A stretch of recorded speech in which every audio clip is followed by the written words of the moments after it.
mas a gente vai superar. É assim.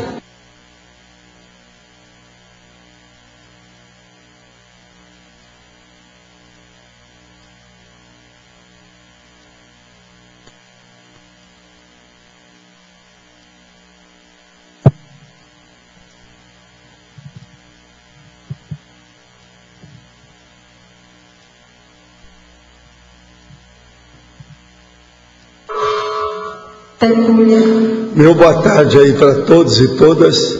Hoje é dia 29 de maio de 2010, sábado. O verbete é o 1582, 3 páginas, 44 elogias e 7 máximas. O tema é memória encapsulada. A especialidade é mnemosomatologia. Definição. A memória encapsulada é o registro retido tecnicamente com a intenção de deixar para a posteridade as vivências do período intrafísico durante a execução da auto-proex ou max-proex, embasador dos auto-revezamentos multiexistenciais.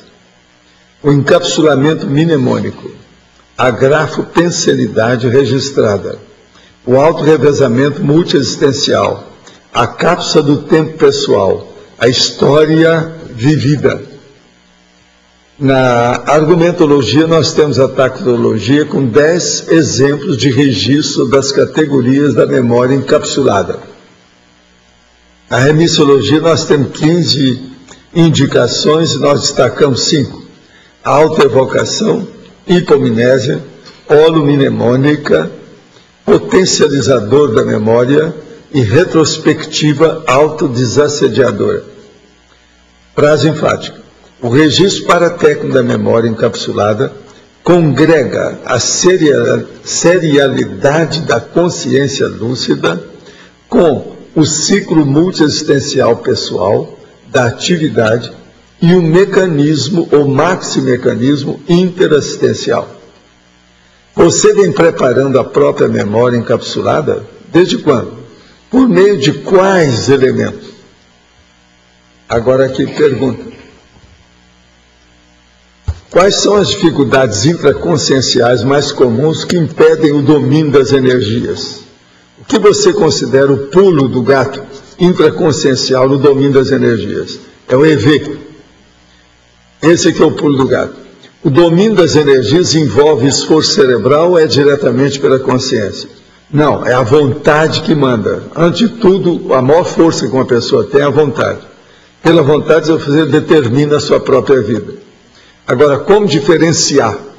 A concentração no trabalho energético, por muito tempo contínuo, pode gerar estresse ou estafa mental? Pode. Como a pessoa pode fazer para distinguir e superar autossugestões do trabalho energético real?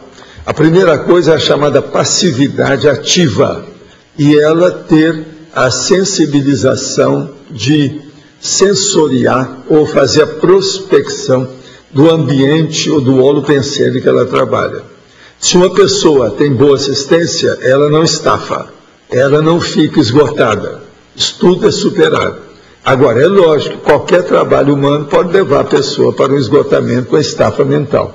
Tudo depende da pessoa e o modo que ela faz, os instrumentos que ela usa, a intenção que ela aplica aos seus esforços. Outra, nos primeiros dias em que comecei a praticar o EV, deitei na cama de minha mãe e senti a cama tremular. Achei estranha a sensação, mas não cheguei a comentar com ninguém. No dia seguinte, ela comenta que sentiu o mesmo. Qual seria a causa dessa tremulação? A primeira coisa, preciso de ver o que tem na cama, para afastar as possibilidades de ter alguma coisa lá que faça tremer. Quem já dormiu ou deitou num colchão de água sabe o que é tremular. E outra coisa, durante uma boa temporada havia até nos hotéis internacionais uma cama para descansar a pessoa. Então você ligava um processo, ela tremia com você uma temporada até você chegar num ponto que adormecia. Eu vi isso tudo e achava horrível. Jamais gostei desse processo. Então, esse problema aí precisa de ver se é alguma coisa ou se o processo é de efeito físico entre vocês. Se não é problema da cama, pode ser um processo de efeito físico. É preciso de analisar também o quarto da sua mãe, olha bem as energias, estabeleça lá aquilo que nós chamamos uma base ou um quarto, uma peça, quarto de dormir, uma alcova energeticamente blindada. Passa e exterioriza energia em tudo para ver o que acontece. Consegui localizar nas tertúlias anteriores a resposta de minha pergunta sobre dificuldade de projeção. Fiquei muito impressionado com a resposta, pois estou passando por uma séria crise, desempregado há 1 ano e 2 meses. Mas venho indagar sobre a baratosfera, se é comparável ao inferno. Sim, baratosfera, baratrô, ou o baratrô, significa justamente inferno. Essa é uma palavra antiga que significa inferno. Então, é esfera infernal, baratosfera. Então, os assediadores seriam os diabinhos. Eu estou sendo burraldo, burrildo e burroide? Não. Você está, por incrível que pareça, correto. Entende? Agora, só tem uma coisa, não é bem diabinhos. Pode ser diabão, diabaço. Isso depende, isso demais, porque tem assediadores e tem mega assediadores. Existe uma punição eterna, como pregam as religiões, ou todos têm chance de sair da baratosfera? Todo mundo sai, todo mundo evolui. Cedo ou tarde a pessoa cansa de ficar doente ou de ter má intenção. Se existe essa oportunidade, qual é o pré-requisito para a consciência ser resgatada? A primeira coisa é ela querer ser. Porque tem gente que é masoquista, gosta de sofrer, gosta de estar lá com a situação. O que você vai fazer? Isso aí tem que ir com calma. A gente não pode fazer estupro evolutivo. Tem que respeitar os direitos de deliberação e livre-arbítrio das pessoas. Tenho vontade de começar a fazer TENEPS, mas tenho medo de não conseguir. Posso testar antes para ver se eu posso seguir adiante? De qualquer maneira, é bom, né? Fazer alguma coisa, te mexer com as energias. Olha o estado vibracional. Outra, o que você acha da psicologia integral do Ken, aquele Wilber, ou Weiber, que eles chamam? Olha, ele é bom, mas agora em psicologia, a melhor coisa que tem é a cognitiva. Estude a cognitiva que você vai mais depressa. Vale a pena. Vou obedecer o que o professor disse, perder essa preguiça de fazer o EV. Mas tem uma pequena dúvida. Quando acelera, isso aqui é porque eu falei com ele agora, sobre esse negócio, que ele estava precisando de ter vergonha na cara, ele estava com preguiça. Mas tem uma pequena dúvida. Quando acelera a técnica do EV, começa a gerar as miocronias. O meu corpo começa a responder involuntariamente. Quanto mais acelero, mais miocronias tenho. Quando isso acontece, devo continuar com mais velocidade ou devo parar e reiniciar com calma? Você deve parar e reiniciar com calma. Outra coisa, se a sua miocronia é tão forte, ela vai demorar alguns meses até desaparecer. Isso faz parte do processo de serviço. Muitas dessas miocronias devem estar acompanhadas por parestesias. Isso aí faz parte do sistema neurovegetativo. Se você aparecer por aqui no CAEC, você vai lá no laboratório da imobilidade física virgem, que é importantíssima no seu caso. Isso pode te curar mais depressa. Quando mais novo, tinha muitos sonhos, e muitos meus sonhos eram sobre coisas corriqueiras do dia a dia. Sonhos que depois realmente aconteciam. Um dia, para não ter mais os sonhos, pode ter sido bloqueado. Uma outra coisa é que sinto que as pessoas sentem. Isso pode ocorrer mesmo ou é coisa da minha cabeça? Se existe uma explicação lógica, por que me sinto tão atraído pelo assunto de religião, fenômeno parapsíquico, espiritismo, ocultismo, esoterismo e outros tantos? Posso dizer que tem grande conhecimento em várias religiões, como budismo, cristianismo, protestantismo, candomblé, espiritismo e outras tantas. Será que esses estudos fazem parte da minha proex? Olha, você, se ainda não escreveu nada, o que você está esperando? Escreva como perder tempo com misticismo. Eu estou te dando a ideia. É o que está acontecendo com você. Outro. Orientei 2 amigos meus sobre técnicas de projeção. Os 2 conseguiram a projeção consciente. O primeiro foi para um lugar que parecia o inferno, segundo a descrição dele. E disse que o cenário era semelhante àquele quadro de Dante. Ele ficou desesperado e um amparador o retirou do local. O segundo conseguiu a projeção, mas o lugar era escuro. Ele disse que havia muitas mãos segurando e puxando. Ele teve que lutar para conseguir sair e também foi resgatado por um amparador. Pergunta, por que eles foram para esse lugar? Vamos fazer isso para lugares menos nefastos. O primeiro tem especialização em teologia, o segundo é judeu. Poderia aprofundar sobre esse assunto? O senhor consegue sentir minhas energias no momento em que escreve esses fatos? Não, você está bem, não tem nada demais não. Agora, os seus amigos, é bom levar a coisa mais a sério. Olha, já que você ensinou para eles a projeção, ensine para eles o estado vibracional. É o que eles precisam. Porque aí tem boi na linha, tem coisa nisso. Tem goteira nessa história. Está havendo vazamento da história. Quer dizer, tem a sério. A boa, com eles, não você. Agora, gente, eu queria que vocês hoje, a gente recebesse aqui, com uma salva de palma, a doutora Nelma Padilha, que é desembargadora em Alagoas, e o doutor Cláudio Lopes, que é juiz de direito de Maceió. São aquelas duas pessoas que estão na ponta lá, ó.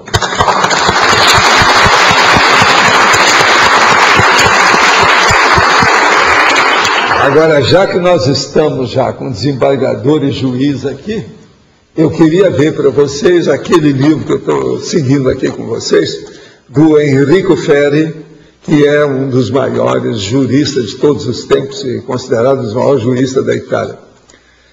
Ele, então, é só para contar um fato para vocês verem como a situação são difíceis.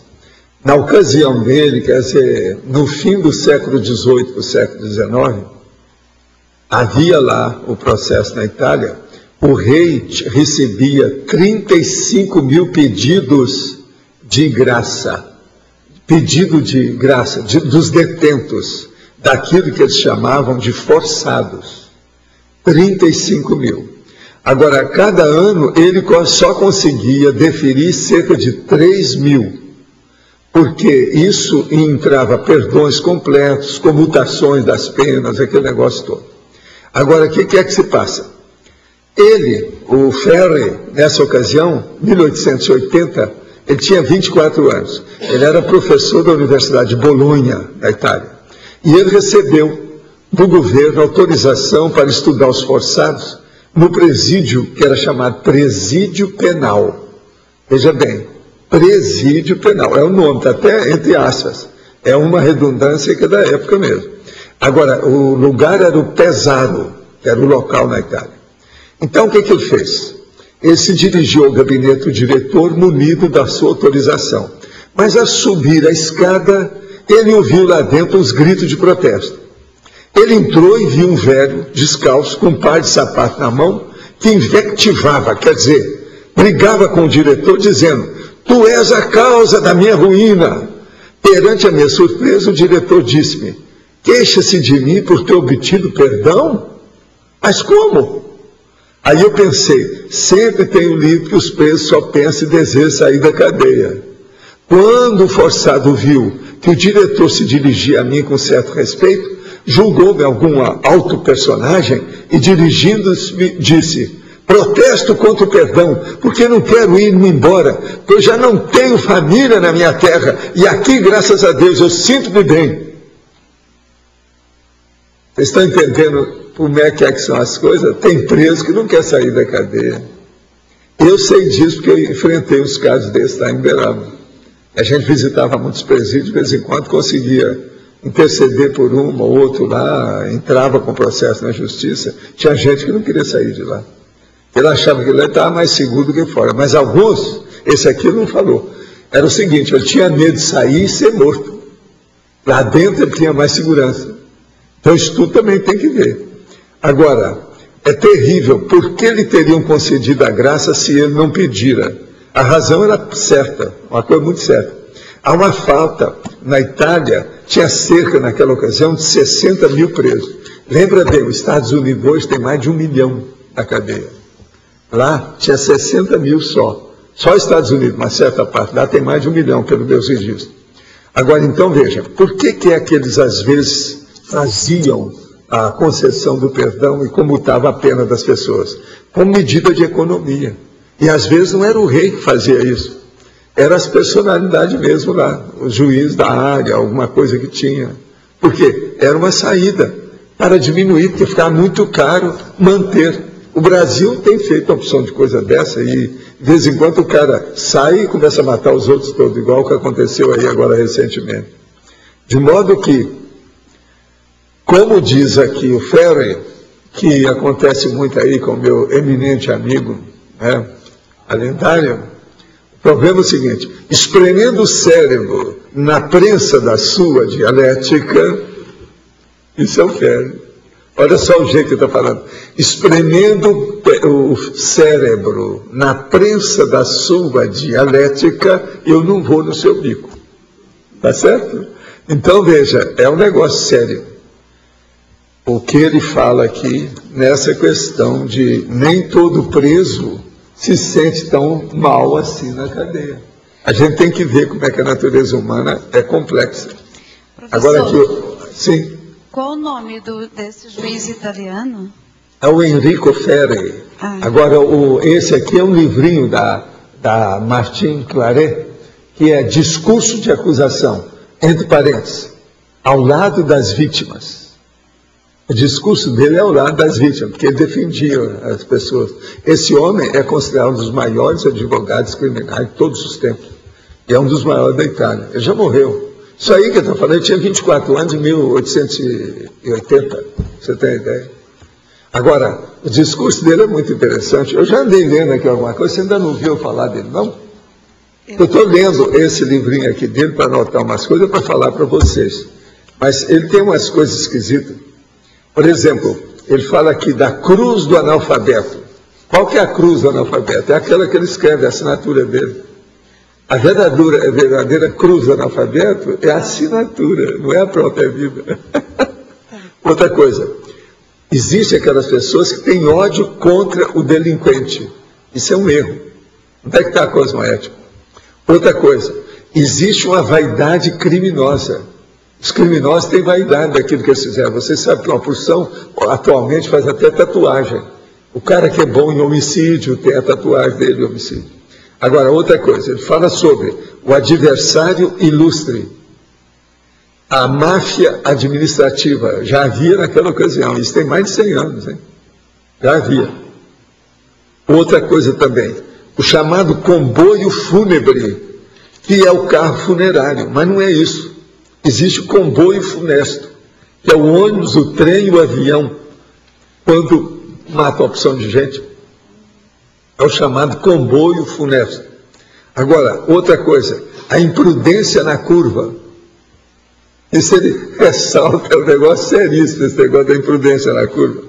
Agora, o cúmplice involuntário, que é o mesmo nome de inocente útil. É o cúmplice involuntário. Tudo isso é coisa dele. Outra coisa, o contrato leonino, é esse que nós chamamos de draconiano. Eles gostavam muito de usar isso na jurisprudência, o contrato leonino.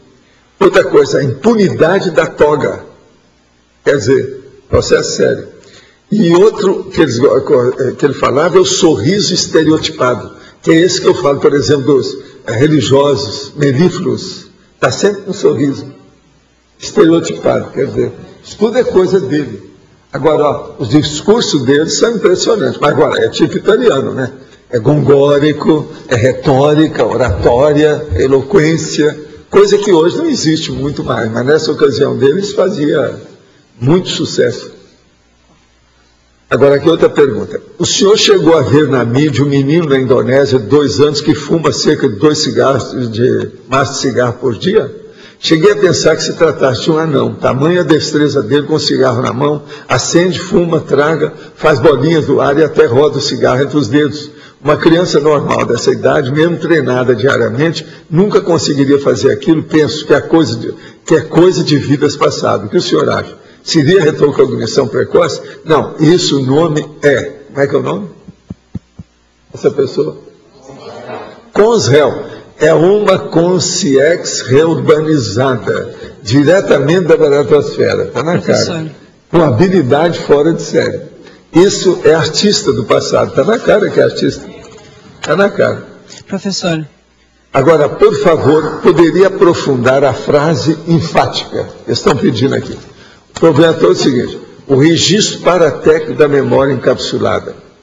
O registro paratécnico é o seguinte. O que é que você registrou naquilo que você tem como memória, da sua lembrança? Pode ser um registro hoje de computador, alguma coisa que você escreveu, uma agenda, um diário pessoal, a sua biografia que você escreveu. Agora, aí tem a serialidade. A serialidade quer dizer as muitas vidas sucessivas humanas que você teve, como consciência lúcida. Agora, isso mexe no ciclo multiexistencial pessoal. O ciclo multiexistencial é o seguinte: de quanto em quanto tempo você renasce? Isso é que é importante, é o CMP. Agora, atualmente, o que a gente quer que todo mundo entenda é procurar o ciclo multiexistencial da atividade. Ou seja, você não escolhe quando é que você vem. É a turma mais evoluída do que você, que orienta seu grupo de evolução, que leva você para esse horário, aquele local, nessas condições. Ele orienta você, que são com os evoluciólogos. Então você se transforma assim numa mini peça dentro de um max-mecanismo interassistencial. Eu aí fiz toda a síntese, eu coloquei toda, analisei para a pessoa ver. Agora eu queria saber, o nosso autor já chegou, já está aí? Ah, já está ali. Olha, o nosso Salvador Nogueira, do Rumo ao Infinito que eu falei para vocês, é aquele senhor que está lá, ó. Ele que escreveu aí com o prefácio do astronauta Marcos César Ponte, Rumo ao Infinito, Passado e Futuro da Aventura Humana na Conquista do Espaço. Ele veio, está aí junto conosco, veio fazer uma conferência e tudo mais. De modo que, umas palmadas para ele. Que ele...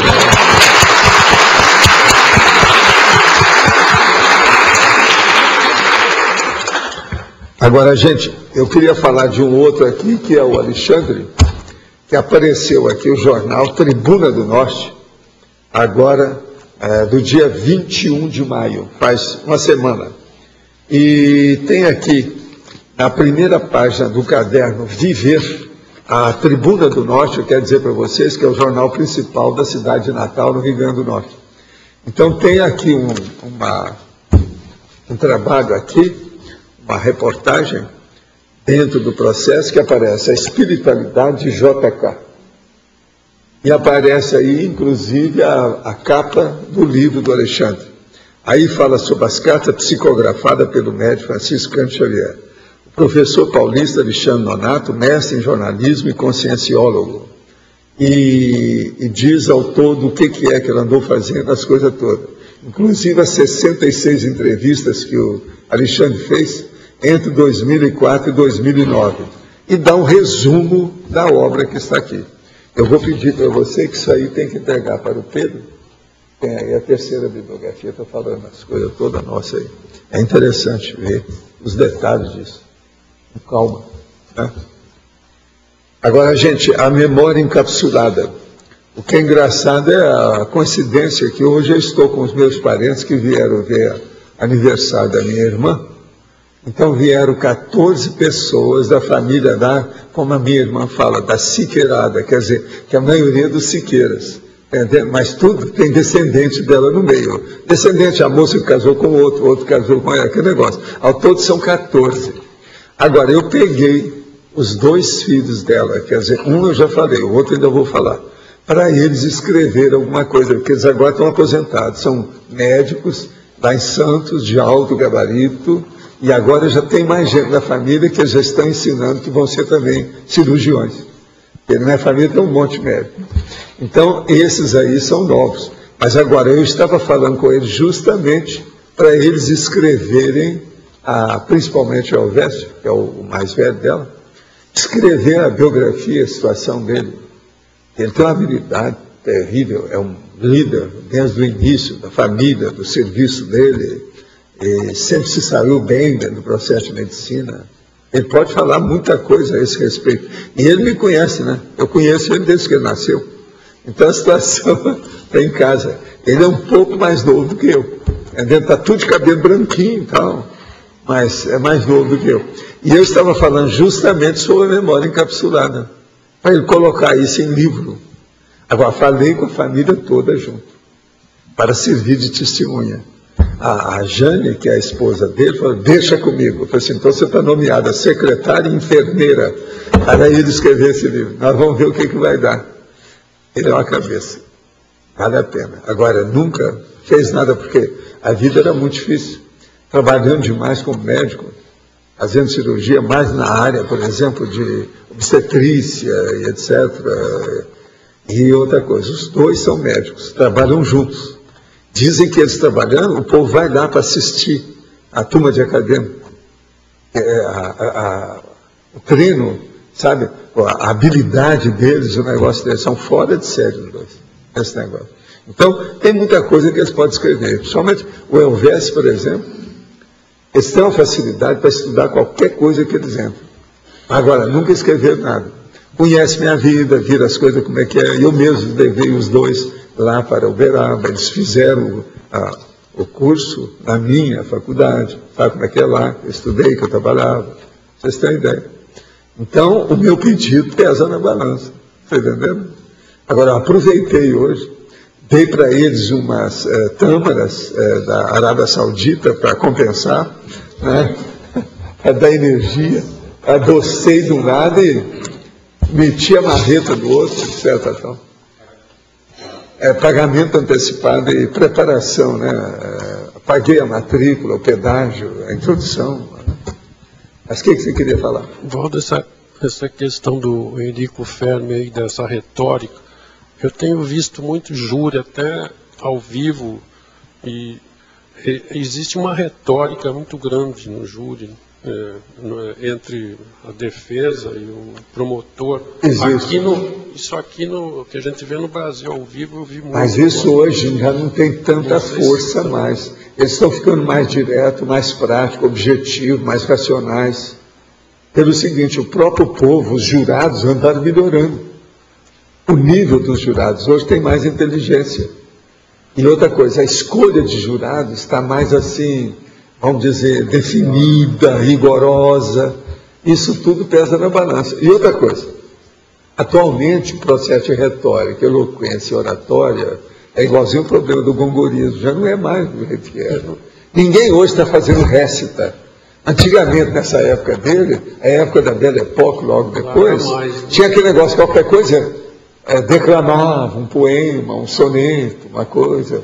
Qualquer festinha tinha isso estudado. Hoje não tem isso mais. Com a internet, com esses videogames, milhões de coisas que tem, essa loucura não tem mais espaço para isso. Eu vi ao vivo. Agora, eu ia até falar isso. Quando eu vejo filmes americanos, eles são bem objetivos, não existe isso. Mas eu não sei se hoje no Brasil existe essa retórica. No Brasil depende do lugar e depende dos causídicos, depende dos advogados.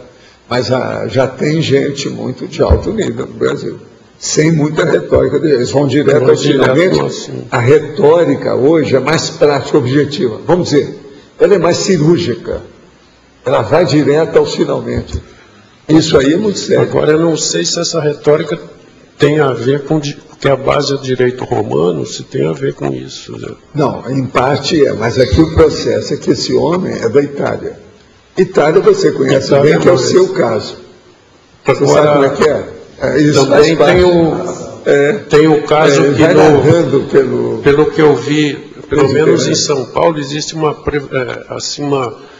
maioria ali de advogados e promotores, uma grande parte é descendente de italianos. Não sei se tem essa ramificação, interesse dos descendentes de italianos, não sei lá.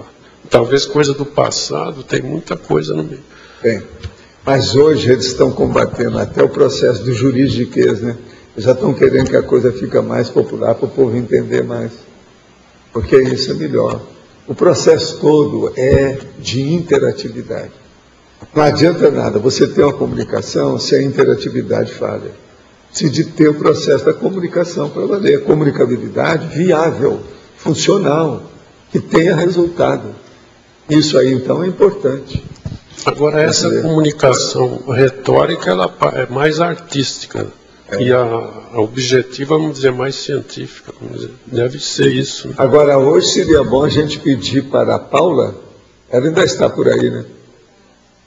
Para ver se aparece aí o Júlio César, ou o Sérgio, que são os doutores aí de direito. Nós temos uma série de doutores de direito aqui com o Conselho dos 500. Seria bom a nossa desembargadora e o nosso juiz ter contato com esse povo aí, para mostrar o que é que nós temos aqui, a nossa prata de casa, dentro da área.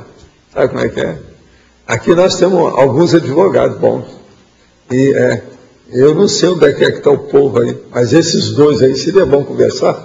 Eles são doutores atualmente em direito, tem um deles que já tem vários livros publicados. Eu não sei se eles vão aparecer por aí, se estão por aí. O Sérgio esses dias estava aqui conosco, né? Cláudio, Sim. a gente pode usar esse termo também, memória encapsulada, como a memória trancada, daquela pessoa que não pode ter retrocognição. Quando ela está e não sai nada e não produziu nada, é trancada. Agora veja, a memória trancada, do jeito que você está falando, é que leva a pessoa para a baratosfera. Porque a pessoa já está encapsulada dentro do processo dela. Isso aí cria o problema do engessamento. A pessoa está congelada dentro do processo da ideia. Então não é mais só a priorismose, a coisa pior do que isso, ela está trancada. Agora veja, essa memória trancada quase sempre denota coisa do passado, que a pessoa esteve possivelmente na baratosfera ou dentro de período de parapsicose pós-somática por algum tempo. E você acha que pode ter também uma memória trancada paraterapêutica, no sentido de preservar a pessoa? Às vezes sim, porque às vezes a pessoa, ela acoberta aquilo que ela passou mal, ela não quer lembrar. Então ela passa, você está entendendo, uma pá de cal naquilo, boca de siri, esquece a situação, cria uma mordaça, não toca no assunto. Mas isso é errado também. Porque conforme o caso, ela devia dispor para fazer a catarse. A hora que não faz, o negócio piora. Ela só vai se intoxicando. De modo que é muito raro você encontrar uma condição dessa que seja positiva. A maioria tudo é negativo. Agora, existe uma condição, então, positiva também, por exemplo, quando para algumas pessoas você pode dizer o que foi e para outras não, em função da sinalética que o próprio amparador dá. Em alguns casos, então, essa memória encapsulada é para preservar a pessoa, é melhor daquele jeito. Não, mas agora, veja, todo mundo que renasce aqui tem uma memória encapsulada básica, que é a retrocognitiva, que é da paragenética, que é das vidas prévias, anteriores. Mas veja, isso existe porque a pessoa está patologicamente errada. Ela devia de estar sadiamente certa, que é o que acontece. Quer dizer, é o sadio certo, mas sim, o doente está errado. O errado que ficou doente. Isso é que é. Então, por exemplo, nós todos devíamos de vir atualmente e lembrar de alguma coisa. Aqueles que não lembram nada, tem essa memória trancada, tudo errado. Então, veja, a ideia inata. Nós temos, todo mundo tem alguma ideia inata, mas o problema é a pobreza dessa ideia. O processo é enriquecer essa retrocognição. Isso aí é que precisa. É uma caricatura, né? Em vez de sair beija-flor, sai morcego. Valdo, mas nesse sentido também, nas nossas vidas próximas, devido à tecnologia, da informação, tudo isso, vai ser muito mais fácil lembrar, porque nós vamos estar cercados de milhares de coadjutores. Não, atualmente existe mais recursos de gravação, né? Então o processo de retenção mnemônica, que é a holomnemônica, ele aumentou. Hoje, por exemplo, o processo da comunicação é a supracomunicação. A comunicação vem a você mesmo, você não querendo. A gente acaba aprendendo as coisas sem você buscar. Só de conviver na sociedade hoje, você já sabe. Pela conversa, a música, rádio, isso e aquilo, o que fala na rua, televisão, qualquer coisa que você vai olhar, qualquer mídia, traz então informações muito severas. Então, isso aí pesa na balança na questão da retenção. Agora, uma boa parte das pessoas viviam assim, tipo vegetal. Esse acúmulo, essa enxurrada, essa, vamos dizer, avalanche de notícias e estímulos, ela não está acostumada. Então, com isso, baratina, ela fica totalmente perturbada em matéria de memória. A memória dela fica alterada. Por outro lado, quando esses aparelhos todos que são criados hoje, eles imitam a nossa holomemória, os recursos dela, para nós é positivo, porque nós já estamos com algum elemento. Agora, o que eu vejo é o seguinte, existe aquele verbejo que nós já debatemos aqui, sobre o problema da pessoa, aquela cinemascópica, a memória. O cinemascópico. Aquela lá é muito mais sério pelo seguinte, eles estão aí, filma, aparece lá a pessoa, aí, vai falar comigo, olha, você vai falar, aparece lá. Sim. Na outra vida, se ela pegar e se dividir, ou a gravação que sobrou dessa época, ela vai ver como é que ela era, viva, falando, atuando, agindo, vivendo. Isso aí vai ampliar a memória de uma maneira absurda, muito séria. E algumas gravuras, algumas pinturas, algumas esculturas. E é muito pouco para a gente poder usar como recurso. Né? É isso mesmo. É muito pouco. Nessa linha, professor, Sim. A pergunta não era sobre isso, mas agora eu fiquei curiosa, mal perguntando. Existem vários aspectos que vão fazer um rapport, além do aspecto do filme em si, né? Além da escrita, do filme. Existe o processo da tendência, o favoritismo, aquilo que a pessoa quer. Sim. Isso aí é muito sério, a tendência dela, o hobby, o que é que atrai, o envolvimento da pessoa. Ela vai acabar não mudando muito. Isso aí não tem jeito, a pessoa não esquece perseguir fácil. os mesmos objetivos. Agora, tudo que mexe muito com a emoção, a pessoa retém mais.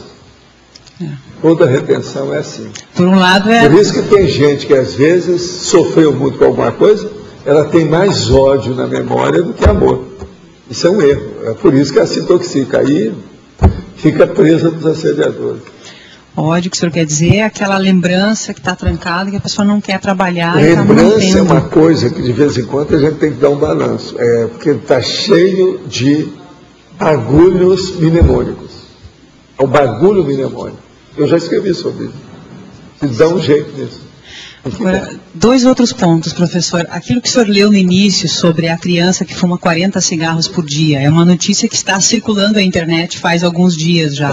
É muito sério o caso dele, porque inclusive eu estava analisando os pais. Isso é uma loucura. Diz que eles inclusive se irritam seriamente. Isso deve ter indústria tabagista, está na cara. Sim. Ele se irrita quando ele não tem E só de falar no assunto irrita a opção de coisa, mas chama atenção. Muitos vão arranjar isso como desculpa. Se o menino pode, por que eu não posso? É uma criança. Isso é uma vergonha. Sim. Essas coisas, chamar atenção para uma coisa dessa. As fotos dele. Agora, já deve ter feito isso porque o cara queria. Deve ser avô que fez isso. Quase sempre um caso desse é avô que fez. Problema de avô. Eu já tratei de menino assim, pequeno. Professor, sobre... avô. Outra coisa. Lá no Rio, vocês lembram aquele negócio daquele nosso juiz de menores lá? E criou um problemão danado, porque o pai levou um rapaz de 16 anos e deu para ele o primeiro copo de cerveja para ele tomar no bar junto com ele. Eles registraram aquilo, deu um galo danado em cima do pai. Só porque ele estava ensinando o menino a beber. Só porque ele bebia. Ele queria livrar a cara da esposa, que é a mãe do menino. Aquilo foi tudo para o tribunal. Isso é no Rio, eu segui o caso lá, daquele juiz lá, até meu conhecido e tal. Então é um negócio seríssimo a gente pensar nisso. A mesma coisa é o cigarro. É igual o copo de cerveja, está errado. Para ensinar uma coisa dessa, levar isso para frente. E o fato da criança se irritar fortemente, ela fica extremamente irritada se ela não está com cigarro na boca. Agora, essa meninada hoje, eles estão tudo com mais estímulos. Eles aprendem qualquer coisa. Com 2 anos a pessoa já fala opção de coisa. Gente, tem um monte de menina com 9 anos que já está dando a luz aí. É mãe. Veja bem como é que é isso, 9 anos de idade. Como é que fica? É uma loucura. Professor, agora sobre a conviviologia, aproveitando o link do curso que está tendo esse final de semana, o acoplamentário, minha pergunta é sobre... O acoplamentário essa semana é conviviologia? Sim. Que começou ontem? Eu não estou sabendo. Falou que era. Sabe por quê? Porque eu estava escrevendo sobre isso essa noite. Eu não anotei isso aí, não sabia. As minhas coincidências são demais, né? É igual o caso do Elvésio, isso aqui, né? Toda hora tem coincidência. Falar em coincidência, se tiver uma chance, eu não sei se vai dar, mas tem um desses nossos, meu parente aí dos 14, que vieram os 14 de Copacabana, que vieram aí, que é de Santos, e ele é arquiteto. Ele ficou impressionado com o que ele viu aqui, eles queriam conversar com você. Se der chance de ele aparecer, Já falaram que é você que tem que conversar aí, para ver o que nós fazemos aqui. Ele gostou de ver a construção. Ele é arquiteto, especializado. Ô, Marilza, segunda-feira está tudo certo, tá bom? Você pede o Alex para vir às 6 da tarde, 18 horas, ok? Então, professor, Maxi ProEx, né? Lógico, se quiser ajudar também. Como funciona o processo da convivência? Por exemplo, o nosso ideal, o nosso objetivo, nós poderíamos dizer que, em termos de Maxi ProEx, ela efetivamente é otimizada quando todas as relações, de uma certa forma, são qualificadas, a gente modifica, quando há entrosamento amplia. maior das pessoas. Agora, aqui conosco tem muito entrosamento. Pelo seguinte, então, a prova disso, o retomador de tarefa. Sim. Nós temos retomadores de tarefa, isso não é comum. Isso aí mostra que há entrosamento. Porque mesmo quando há, você está entendendo, as rusgas, as querelas, os problemas, ainda tem chance de voltar. Entendendo? Outra coisa, nós temos também aquilo que nós chamamos aí da acariação, né? Fraterna. Sim. Ajuda. E tem também o Ava. Tudo isso ajuda. De uma certa forma, então, poderia-se dizer que é uma desculpa. Recentemente, um homem chegou para mim e falou assim, olha, eu não estava entendendo, você estava danado da vida, mas eu virei evoluciante, fui lá na OIC, eu agora estou entendendo tudo. Eu retirei meu time de campo e estou a favor de vocês. Isso a pessoa falou, OIC.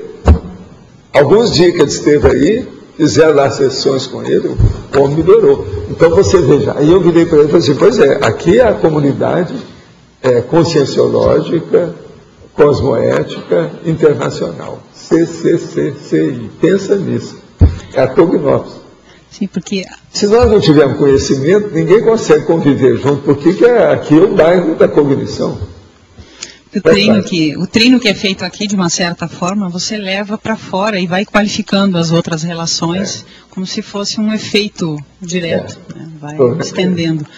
Agora, uma última pergunta. Aqui na primeira folha, em sinergismologia. O autossinergismo mnemônico. Eu queria entender. O autossinergismo mnemônico. Isso, queria entender o caso todo é o melhor. seguinte, a memória tem várias coisas que pode potencializar a retenção. A primeira é essa que eu estava falando, é a preferência da pessoa, a predileção dela pelas coisas, o que ela gosta, qual a estilística que ela tem, o que interessa mais a ela. Isso aí é um dos fatores de sinergismo.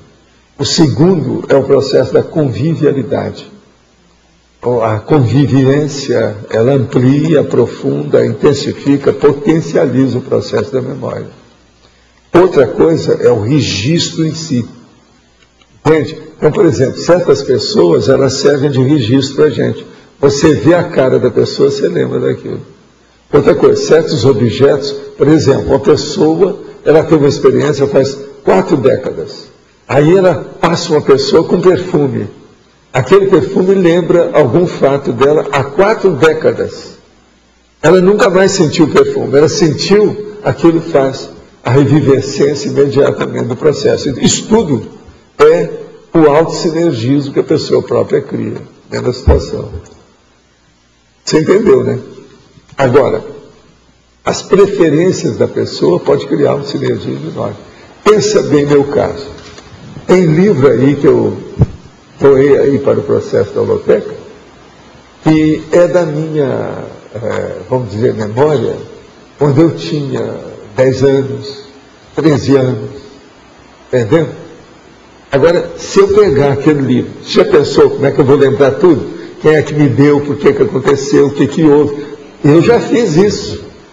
Teve dia que eu, aqui de cima, fui lá, peguei o livro, procurei até achar e fui ver o que é que eu tinha anotado. Agora, era livro de... esse que eu estava procurando, era 1940 e pouco. Tem tudo lá. E outra coisa, na ocasião de vir eu trabalhar num lugar que era educandário, com milhares de alunos, centenas de professores, era muito professor que tinha, aquele negócio, então eu tinha que colocar o nome nos livros. E eu colocava, de acordo com a época, eu mudava a assinatura. Para ele saber, a assinatura tal é desse ano tal, para não precisar de escrever as datas. Então, pelo tipo de assinatura, eu sei. Uma vez, a nossa amiga aí, a Ivanilda, viu as minhas assinaturas. Parece que tem, ao todo, mais de 15 tipos de assinaturas minhas, para mostrar os anos dos livros. Vocês estão entendendo? Tudo feito de caso pensado. Porque lá você tinha que assinar os livros, que era gente demais. Senão o livro ficava no lugar e eles acharam, não tem dono. Pronto, pegava. Era muito livro que sumia. Então, tinha que assinar o nome, tudo, porque senão sumia. Agora, veja. Eu pego esses livros, eu sei. Não sei nem te falar o que é. Eu sei andar. Agora, tem outro livro aí que você sabe. Tem livro aí de 1700, 1800, 1900. É um monte de livro mesmo. Então, eu precisava dar a data que eu vi aquilo, que foi nessa vida, com esse corpo, não foi antes. Então, eu anotei tudo. Tem tudo lá para a gente saber como é que funciona.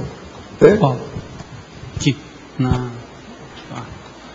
queria entender, você falou uma vez, numa tertúlia, a pessoa numa vida, ela tinha determinado interesse, e aí ela muda o interesse na outra vida, porque ela tinha um corpo que tinha a questão de hipomnésia. Você falou, por exemplo, na última vida tinha uma hipomnésia, então por isso ela tinha determinado interesse. Não, a pessoa é o seguinte, ela tem um corpo. O corpo é forte, robusto, sadio, muito bom. Mas ela usa aquilo erradamente. Com isso, o que se passa? Ela cria problema no grupo familiar dela, família nuclear. Ela então muda de árvore genealógica, vai para outra pior. Ela nasce num corpo mirrado. Aquilo cria problema para ela. Você está entendendo? Porque ela não tem a mesma disposição, o ânimo já não é o mesmo. No entanto, a inteligência continua firme. Mas não dá para expor do jeito que era. E a pessoa está totalmente, vamos dizer, inibida pela circunstância do corpo. Por isso que a gente tem que saber aproveitar o corpo que a gente tem. Cuidar disso com amor e carinho. Eu dou exemplo para vocês, eu me cuido. Hoje, um dos médicos aí da minha família chegou, eu mostrei para ela que você está com uma farmácia muito bem organizada aí. São os remédios que eu tomo. Ele viu. Entende? Mas eu entendi mais ou menos que você deu um exemplo. A pessoa, por exemplo, acho que você falou, acho que é para o César, que aí você falava, a pessoa, tipo, ele fazia dança, alguma coisa, e tinha uma hipomnésia. E aí na outra ele mudou o megafoco porque mudou, a memória melhorou. Não, porque a memória melhorou. Por exemplo, tem um caso que eu segui isso, que é a personalidade consecutiva. Ele tinha epilepsia, não tinha memória. Entendeu? Agora, era gente da mesma linha da família, mas veio agora, a gente já sabendo a situação toda, veio sem epilepsia. Ele estava com a memória muito melhor do que era, é uma fera. E outra coisa, ele tinha taxipsiquismo, ele continua com taxipsiquismo, mas hoje ele não perde a memória. Porque antes, uma das coisas que ele ficava totalmente alterado era o seguinte: ele com taxipsiquismo, raciocinando tudo rápido, não retinha nada. Queria reter a ideia e esquecia tudo. Se não, já pensou? Para mim, esse é um dos maiores torturas que uma pessoa pode ter, é o processo mineiro. Esse aí, patológico desse jeito. Eu sei que eu segui o negócio perto com a pessoa, né? Eu vi como é que é. Agora, ainda ontem nós estávamos conversando sobre isso com essa pessoa. E a pessoa viu lá uma listagem que eu estou aqui do meu povo da família, que eu pedi para o Jarbas para fazer a árvore genealógica. Eu tenho as pessoas da família que eu não conheço. Eles nunca vieram aqui, nunca me viram. Tem gente que me abraçou aí hoje, a primeira vez, me conhecia. Tudo é meio parente meu. Sabe como é que é? Então, ó, isso aqui ó, é da minha irmã. O Jarbas fez a família com as caixinhas de cada um. Tem o nome de todo mundo. Agora, o nosso amigo examinou e falou assim: isso aqui está errado. Não tem eu da minha vida anterior. Ele mesmo falou, o Arthur.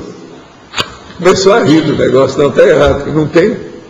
Está faltando aqui, esse negócio está mal contado. Essa árvore genealógica está quebrada. Está quebrada. Acabou. Agora, o que é engraçado é isso, ele mesmo falando da história. Está entendendo como é que é? Eu fui mostrar, né?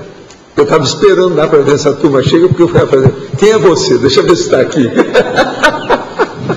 Você sabe que eu estudo tudo, né? Tudo que passa perto de mim, eu estou com microscópio, telescópio, lente, lupa, lupa de cobrinha, precisa ter cuidado. Então, com isso, a gente está estudando para ver como é que é. Agora, o fato de ele não lembrar de uma para outra era mais por essa questão, no caso dele, pelo problema que ele tinha de memória na outra vida. O problema é porque a epilepsia acaba com a memória. Uhum. Todo mundo tem epilepsia, tem uma hipomnésia. E às vezes alguns têm uma hipomnésia profunda, não lembra de nada, é muito difícil. Cada crise piora tudo. Aqui dá, é como se passasse um mata-borrão, limpa tudo, sabe? É um apagador. Terrível.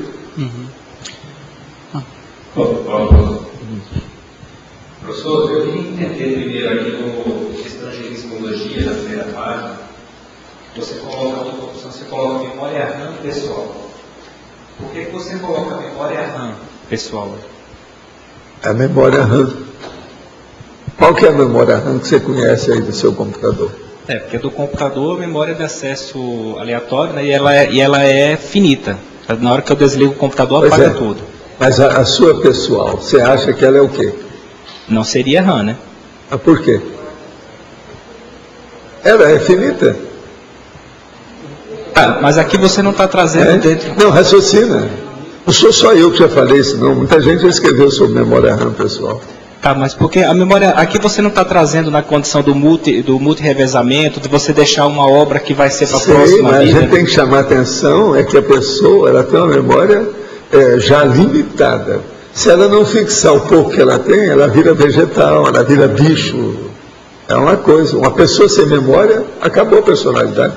Entendi. Ela fica despersonalizada. A memória RAM, pessoal, é a primeira que tem que ser lembrada. Só mais uma pergunta, Flávio. Eu queria entender também, você colocou lá na tecnologia, você colocou a técnica de viver evolutivamente. Eu queria que você fizesse um contraponto dessa técnica com relação ao tema do técnica de viver evolutivamente é ter o que está escrito logo em seguida, a mnemotécnica. A pessoa tem que lembrar aquilo que ela tem, senão que louco você dá. Você olha bem a minha memória, como é que eu sou, com 78 anos. Eu lembro dos detalhes de tudo assim, ó. Um monte de coisa. Hoje a turma estava me perguntando, eu estava falando as coisas. Agora eu lembro de coisa de 60 anos, assim como estivesse aqui, ó, na minha frente.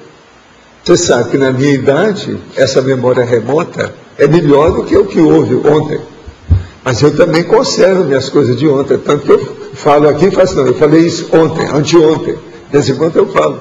Eu tenho a memória. Agora, por quê? Porque eu cuido da memória. Esse negócio de escrever todo dia, como eu faço, há 70 anos, isso mantém a memória. Mantém a associação de ideias, aumenta os dicionários cerebrais. O que é que eu vivo falando as coisas aqui? Sou capaz de falar os substantivos, os sinônimos, a situação toda assim, um depois da outra. Pois é, não, eu faço tudo, eu tenho história de tudo a respeito da situação, o tempo todo. Meu processo é de desenvolvimento permanente. Entende como é que é? Agora, com isso, melhora. Eu, por exemplo, quando eu estava tomando remédio, estava piorando a minha memória, eu comecei a anotar quais eram as palavras que eu estava esquecendo. Isso tudo eu joguei fora, porque depois eu recuperei. Você começando a trabalhar, memória é igual órgão. Qualquer órgão do seu sistema orgânico, do seu corpo, precisa de funcionar. Quanto mais você funciona, mais ele funciona melhor. Tinha gente, por exemplo, que achava que uma mulher não devia ter muita relação sexual, porque senão ela fica com o introito vaginal grande. Aquilo desaparece, isso é besteira. Pelo contrário, quanto mais ela funcionar, mais ela pode ser sexy. O homem, a mesma coisa. Entende? Quanto mais funcionar com os aparelhos dele, os instrumentos, mais ele funciona melhor. É o órgão, o funcionamento do órgão que faz, estabelece e mantém a função. Se sexo é assim, pensa bem no resto. Vamos pensar. O negócio é sério isso. Então, em memória, a coisa é muito séria. Aqui no B. O senhor, agora há pouco o senhor disse sobre que é mais fácil lembrar as ideias do passado que são mais envolvidas com sentimentos. Existe um processo mnemônico que hoje já está provado, que a memória remota ela é guardada, retida melhor do que a memória recente. Quanto mais idade seja a pessoa, mais ela esquece o que aconteceu nas últimas horas, nos últimos dias. Mas ela lembra coisa de 50, 60 anos, 6 décadas. Mas pensando nos fatos marcantes da outra vida, em vidas passadas, agora, é mais fácil outra lembrar. Vida é outra coisa. O que a gente percebe é o seguinte, uma pessoa começa a lembrar, ela às vezes lembra, por exemplo, de uma vida que ela teve no Egito, mas ela não lembra da última que ela viveu na Espanha. Eu ia perguntar a relação de se é por isso que é tão difícil de nós termos acesso a ideias do curso intermissivo, por ser um ambiente mais mental somático do que o mais difícil que tem é você ir para a sua paraprocedência, lembrar de onde você veio. O que você estava fazendo 1 ano antes de você renascer? Aonde você estava? Essas anotações que eu gostaria de lembrar. Está entendendo? Esse é o mais difícil que tem. Que é a volta à paraprocedência. E a ligação disso é por causa dos sentimentos, porque a paraprocedência é mais... A hora que você chegar lá, foi o que aconteceu comigo. A hora que eu voltei para o Pombal e vi a situação toda que era, eu me atualizei tudo. É como se eu virasse consciência de novo. Eu sabia tudo o que aconteceu, porque nessa vida eu tenho a memória, mas eu não sabia o que é que tinha até chegar ali bonitinho. Eu vi tudo o que foi, a hora que eu cheguei lá, eu comecei a lembrar. E o fulano que estava aqui? E esse que estava lá? Do povo da minha época, depois que eu fui lá, só tinha uma consciência dos doentes. E tinha bicho dos que estavam lá conosco, os animais extrafísicos. Agora, havia uma enfermeira última, da turma que trabalhava lá, tipo enfermeira. Havia uma, que era da minha época. E ela falou, foi bom você vir aqui, já te trouxeram, porque eu também vou embora. Essa vinha para cá. Entende? Eu falei com ela, vê se você vê onde é que você está, o que você vai fazer, vê se apareça, dá o ar da sua graça. Vê como é que você está.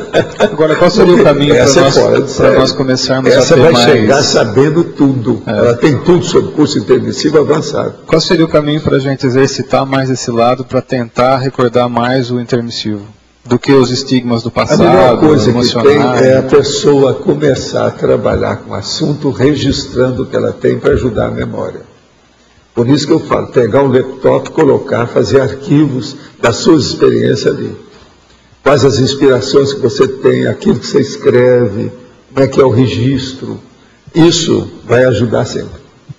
É o que pode acelerar mais o processo. Obrigado. Aqui, pode falar. No trinomiologia, o senhor coloca o trinômio a automotivação, trabalho e lazer. Eu gostaria se poderia explicar melhor qual é a relação com a memória encapsulada. Binômio, lucidez, retrocognição, é esse? Não, automotivação, trabalho e lazer. O trinômio, automotivação, trabalho e lazer, esse aí é o seguinte, nós já falamos disso há muitos anos. O problema todo é o seguinte, o ideal é quando a pessoa sabe o que ela quer e ela começa a organizar a vida dela de tal maneira que tudo está disciplinado. Com isso ela começa a ter resultado. Esse resultado incentiva, potencializa, estimula a ela a continuar com o trabalho. Isso, então, com o tempo, vai ter uma automotivação maior. Essa automotivação é o próprio trabalho dela. E esse trabalho é o próprio lazer. Então, ela não precisa de hobby, ela não precisa de alguma coisa para divertir, ela não precisa de fazer videogame. O trabalho dela já é a motivação, já é o lazer, já é a diversão, já é o clube dela. Você entendeu ou não? Eu, por exemplo, não preciso de videogame para isso.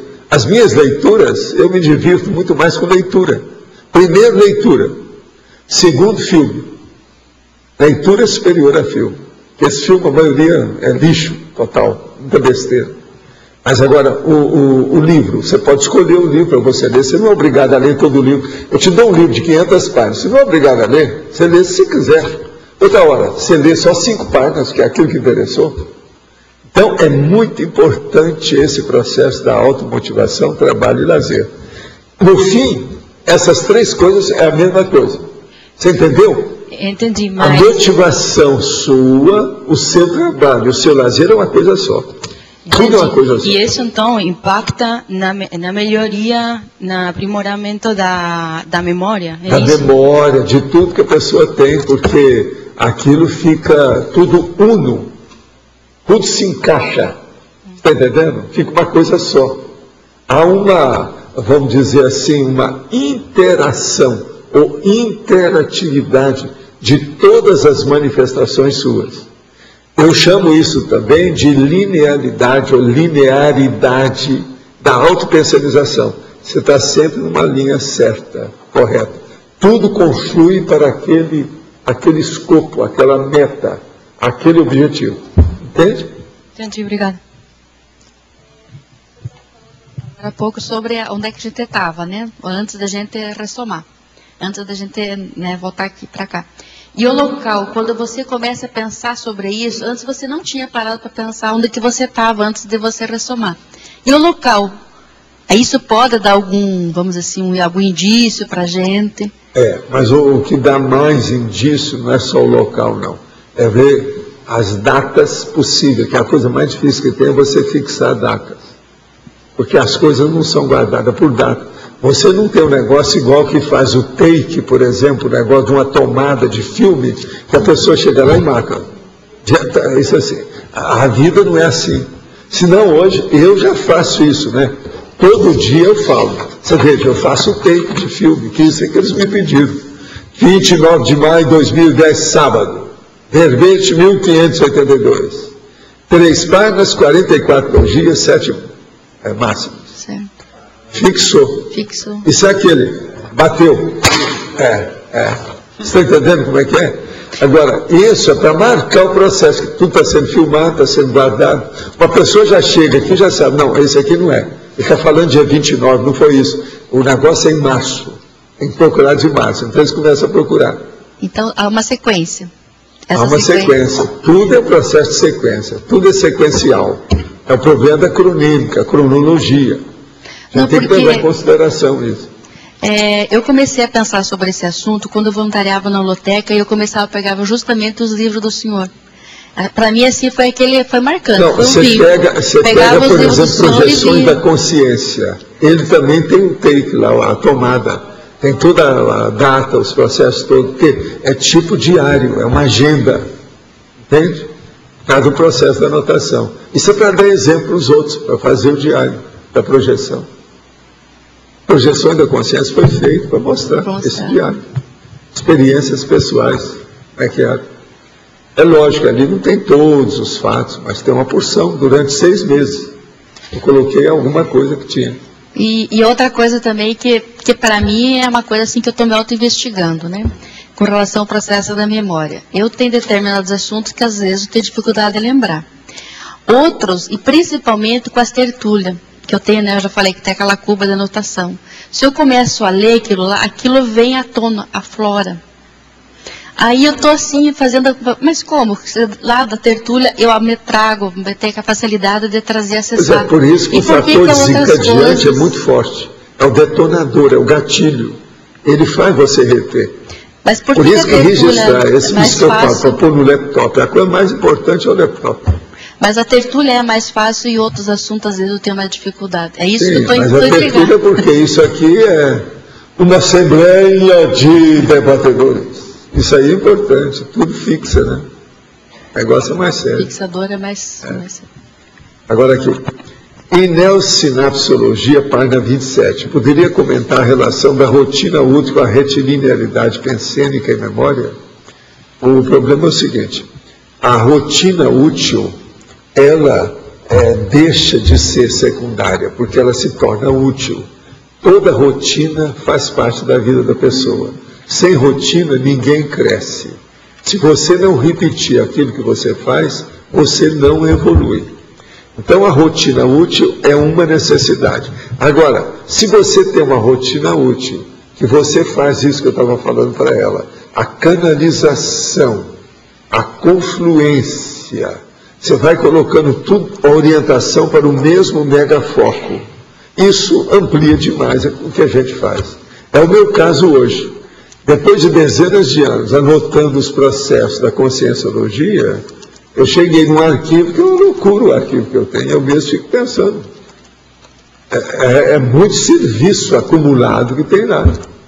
Você pensa bem o que eu escrevo. Eu tenho material para dar com pau pela frente. Se eu for trabalhar 10 anos, eu tenho material para falar. Diferente que eu estou falando. Então, veja, isso tudo, por quê? Porque eu fiz a confluência dos temas. Tudo está visando o mesmo objetivo. A meta é a mesma. Tudo enriquece.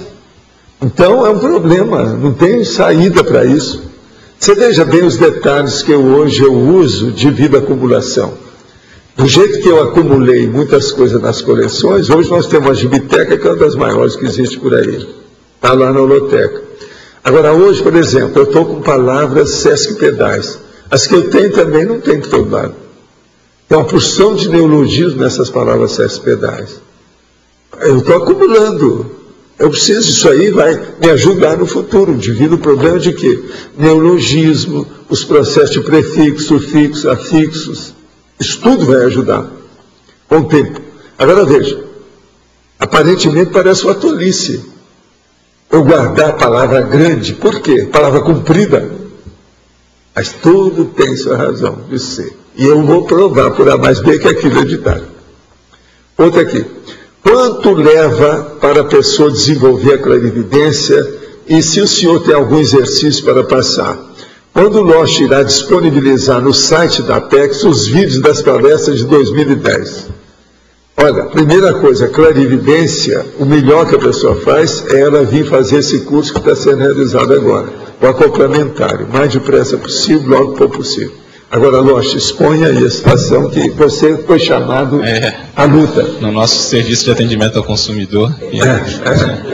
Olha, alguns já estão sendo colocados, tá? A gente procura realmente priorizar aí o mais rápido possível, uma vez que é feita a palestra, de colocar no ar. Então eu vou conversar lá com o Rodolfo, que é o responsável, para ver se tem o que está faltando. Mas a gente procura sempre aí no intervalo de 10 dias, no máximo, colocar. Então deve ter tido algum problema. Tá, mas já tem alguns de 2010, sim. Já tem vários, na verdade. Outro. Eu e minha esposa participamos de todas as consagrações no Vale do Amanhecer da tia Neiva. Iniciação, elevação de espada e centúrias. Queremos agora seguir a projeciologia e conscienciologia. Mas quanto ao plexo iniciado, tem algum problema? Dizem que não se faz uma iniciação. Não, esquece essa besteirada toda e vamos agora para a racionalidade. Com todo o meu respeito ao Vale do Amanhecer, com tudo que tem lá, você agora já amanheceu, você agora está entrando à tarde. Venha para o Vale da Tarde, que o sol está a pino com toda a força. E esqueça o amanhecer que você já acordou. Tem gente que é assim, acorda às 7 horas da manhã, mas só fica acordado mesmo. Saiu da cama às 7 horas, mas só melhora lá para as 3 horas da tarde. Pode ser que seja seu caso. Agora então veja, não tem problema nenhum, não pense nada disso. O seu problema é dominar o estado vibracional e deixar todo o problema de sagrado, de sagrar as coisas, de sacralizar as coisas, de excesso de rituais de todo quanto é tipo. Esquece isso tudo e você vai pensar com racionalidade, ponderar, ter lógica naquilo que você faz, ter reflexão. Agora, você conheceu a impressionante clarividente tia Neiva? Não, não conheci. Não sabemos se as consciências que trabalham lá são amparadores ou guia cego, apesar de ter sido muito ajudado e visto muita caridade sendo feita. Olha, de qualquer maneira, são guia cego porque está cheio ainda de processo de excesso de rituais, iniciações, tudo é guia cego. É tipo seita. Queremos agora trilhar o caminho do esclarecimento, mas estamos preocupados com o vínculo com essas entidades. Como podemos fazer para ter tranquilidade quanto a isso, seguir o nosso estudo? A primeira coisa é acabar, eliminar, extinguir os bagulhos energéticos. O que vem a ser os bagulhos energéticos? É tudo que diz respeito a essas iniciações, os amuletos, as pedras, as coisas que diz respeito a isso. Suma com isso tudo. Se você tiver dificuldade, enterre num lugar bem deserto, grandão, as coisas todas. Por quê? Todo mundo que sai de seita demora 1, 2 anos, até mais do que isso, com os assediadores intrafísicos e extrafísicos que estão em cima da pessoa. São os guias cegos. Então, isso, vocês vão passar uma temporada, dependendo de quantos anos você esteve dentro do processo de iniciação. Quanto mais tempo você passou lá, mais tempo eles vão tentar requisitar você. Porque as seitas e as religiões, eles agem como soldado. Eles não querem perder ninguém. Uma pessoa que se retira é um traidor. Por isso que na igreja eles excomungam a pessoa, aquele negócio todo. É um traidor. Tudo errado. Eles fazem, toda religião e seita acaba sendo uma guerra depois. É um processo bélico. Tem que acabar com isso. Então, a primeira coisa, corta os laços com esse passado que você tem. Então, os bagulhos energéticos é a primeira coisa. Segunda, vai começar a estudar o que é estado vibracional. Lembrando que você é o dono do seu corpo. Quem manda em você é você. Que se os guias cegos, os assediadores aparecerem, você enxota esses assediadores pela energia. Exteriorize a energia que eles não vão ficar perto de você, que você está pensando de outro modo. Começa a pensar coisa séria.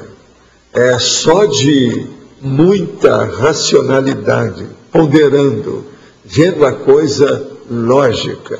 Isso afasta tudo quanto é assediador. A memória encapsulada seria o processo mental somático da retrocognição ou o processo autobiográfico materializado pela GESCOM? O caso é o seguinte: a memória encapsulada é aquele seu inconsciente absoluto, grandão, aquele de muito tempo que está dentro de você. Nós chamamos isso mesmo de parageneticologia, que é a paragenética. Essa paragenética retém a holomnemônica. A holomnemônica é que compõe a sua holobiografia. Então, todas as suas vidas passadas, elas estão gravadas.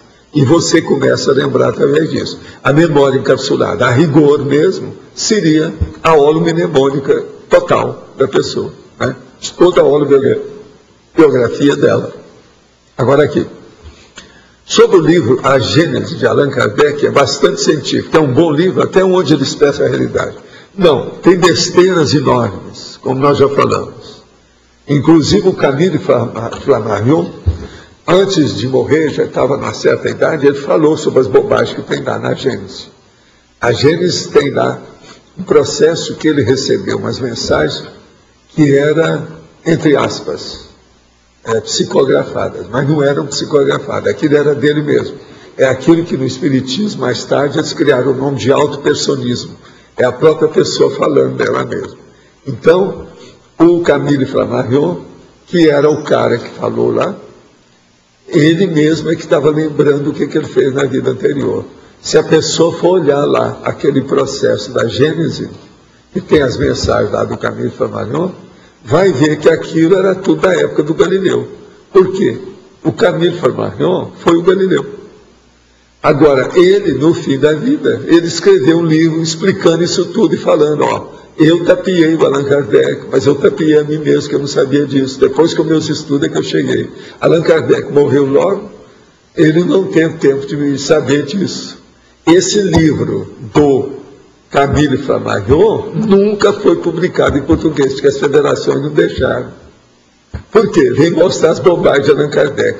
Tudo que fala contra Allan Kardec, eles cortam, eles eliminam. Allan Kardec é sagrado, virou livro sagrado. É tanto que eles chamam os 5 livros de Allan Kardec básicos de Pentateuco. Pentateuco é igual o Velho Testamento.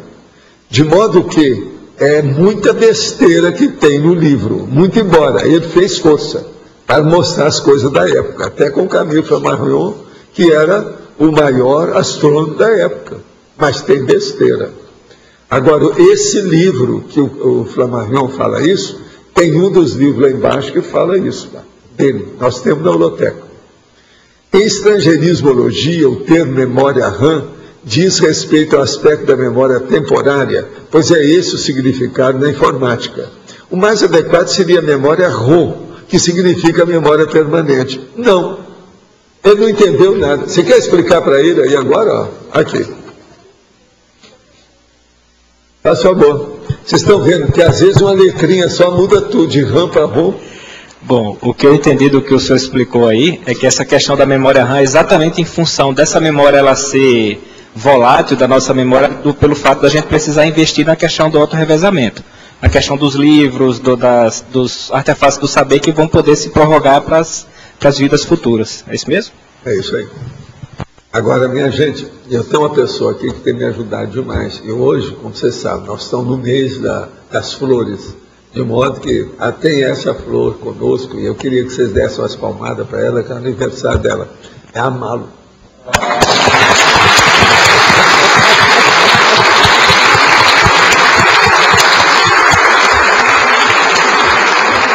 A Malo tem me ajudado muito, desde o Centro da Consciência Contínua, quando ela chegou com os probleminhas que a gente deu um jeito.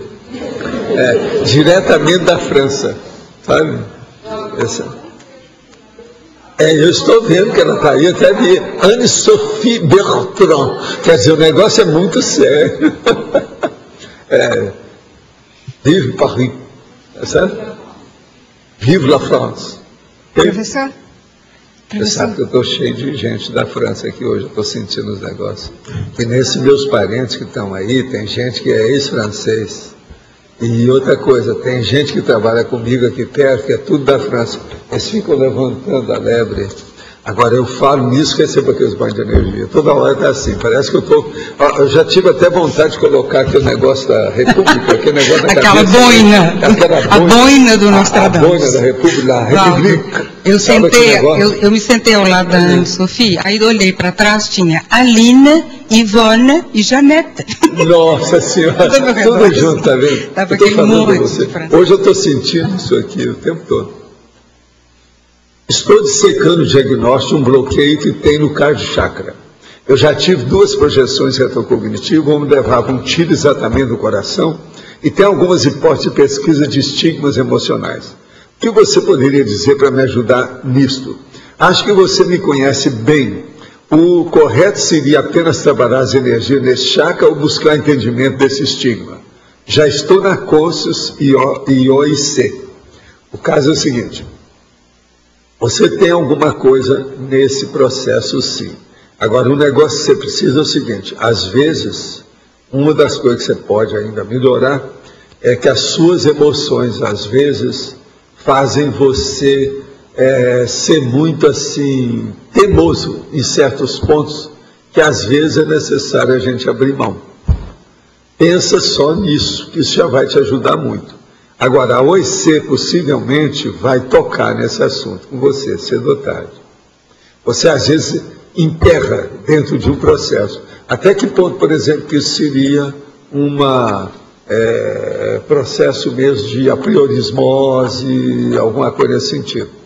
Com os estudos que você tem muito gabarito, você tem muita, vamos dizer, potencial. Você está no caminho certo. E nós devemos muito a você, do que já foi feito e daquilo que você está fazendo. De modo que vamos trabalhar junto. Como podemos testar a retilinearidade pensênica pessoal? Através da, vamos dizer, todos os atributos mentais que você tem e o resultado desses seus esforços com esses atributos. Se você está na retilinearidade, o caminho se abre, as coisas funcionam, há resultado, você se sente satisfeito com as coisas. E outra coisa, os seus atributos funcionam. Então, por exemplo, sua memória melhora, sua associação de ideias melhora, seu juízo crítico fica muito mais correto, o seu processo de imaginação fica mais fértil, mais rico.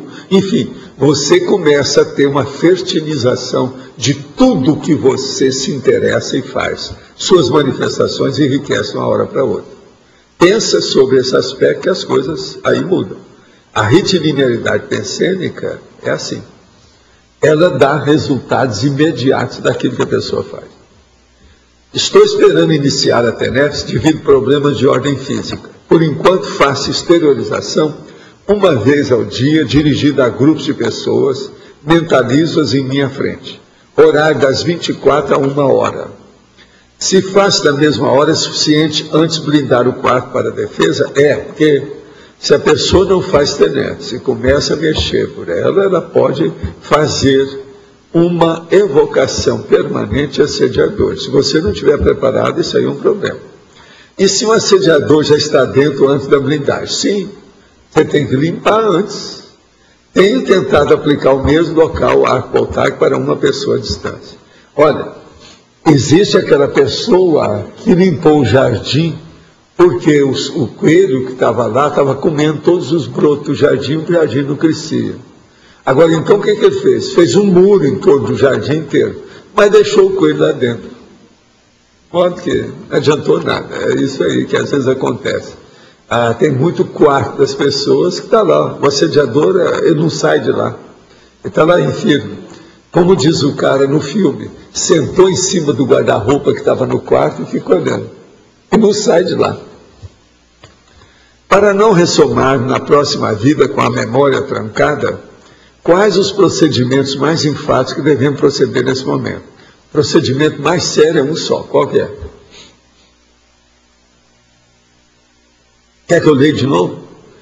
Para não ressomar na próxima vida com a memória trancada, quais os procedimentos mais enfáticos que devemos proceder nesse momento? Tem um procedimento superior a todos os outros. Não. Hein? Também não.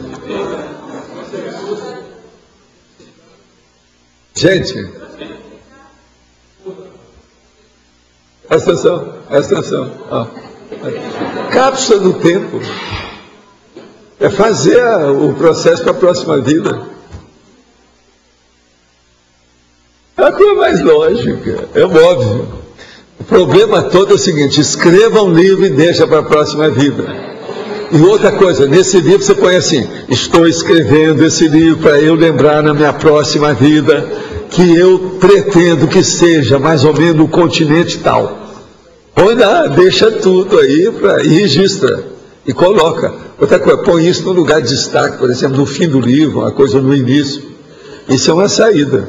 Com isso você vai implementar o processo de lembrança, não vai ter memória trancada. Faço doação de plaquetas a cada 2 semanas. São possíveis 24 doações de plaqueta e 4 de sangue por ano. Meus índices hematológicos estão todos dentro dos padrões de normalidade. Mas de 2 doações para cá, notou-se que a consistência das plaquetas está diferente, inclusive com o entupimento dos filtros de plaquetas. A energia que exteriorizo durante as doações, desejando o melhor para quem as recebe, pode levar a esse fenômeno físico? O ectoplasma pode se misturar às plaquetas e ao plasma? Ou só é exteriorizado pela boca, ouvidos e nariz? Não. Ectoplasma mexe com tudo no corpo da pessoa. Agora, se você ainda vai dar mais, vai fazer mais doação, na próxima vez, chega lá e vira um vegetal. Deixa tirar o sangue à vontade e não mexa com nada. Faça a experiência e vê o que acontece, vê se melhorou. Se for um processo seu de ectoplasmia, vai desaparecer. A pessoa vai saber, ela faz o teste. Em definologia, especificar melhor o termo retido tecnicamente. Quais técnicas devem ser utilizadas? Olha aqui.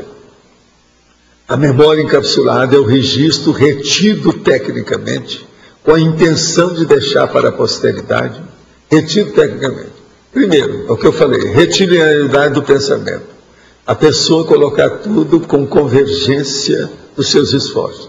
Segundo, escrever um livro, que é o processo da Mega Gescom, que é a obra-prima da pessoa. Estuda técnica.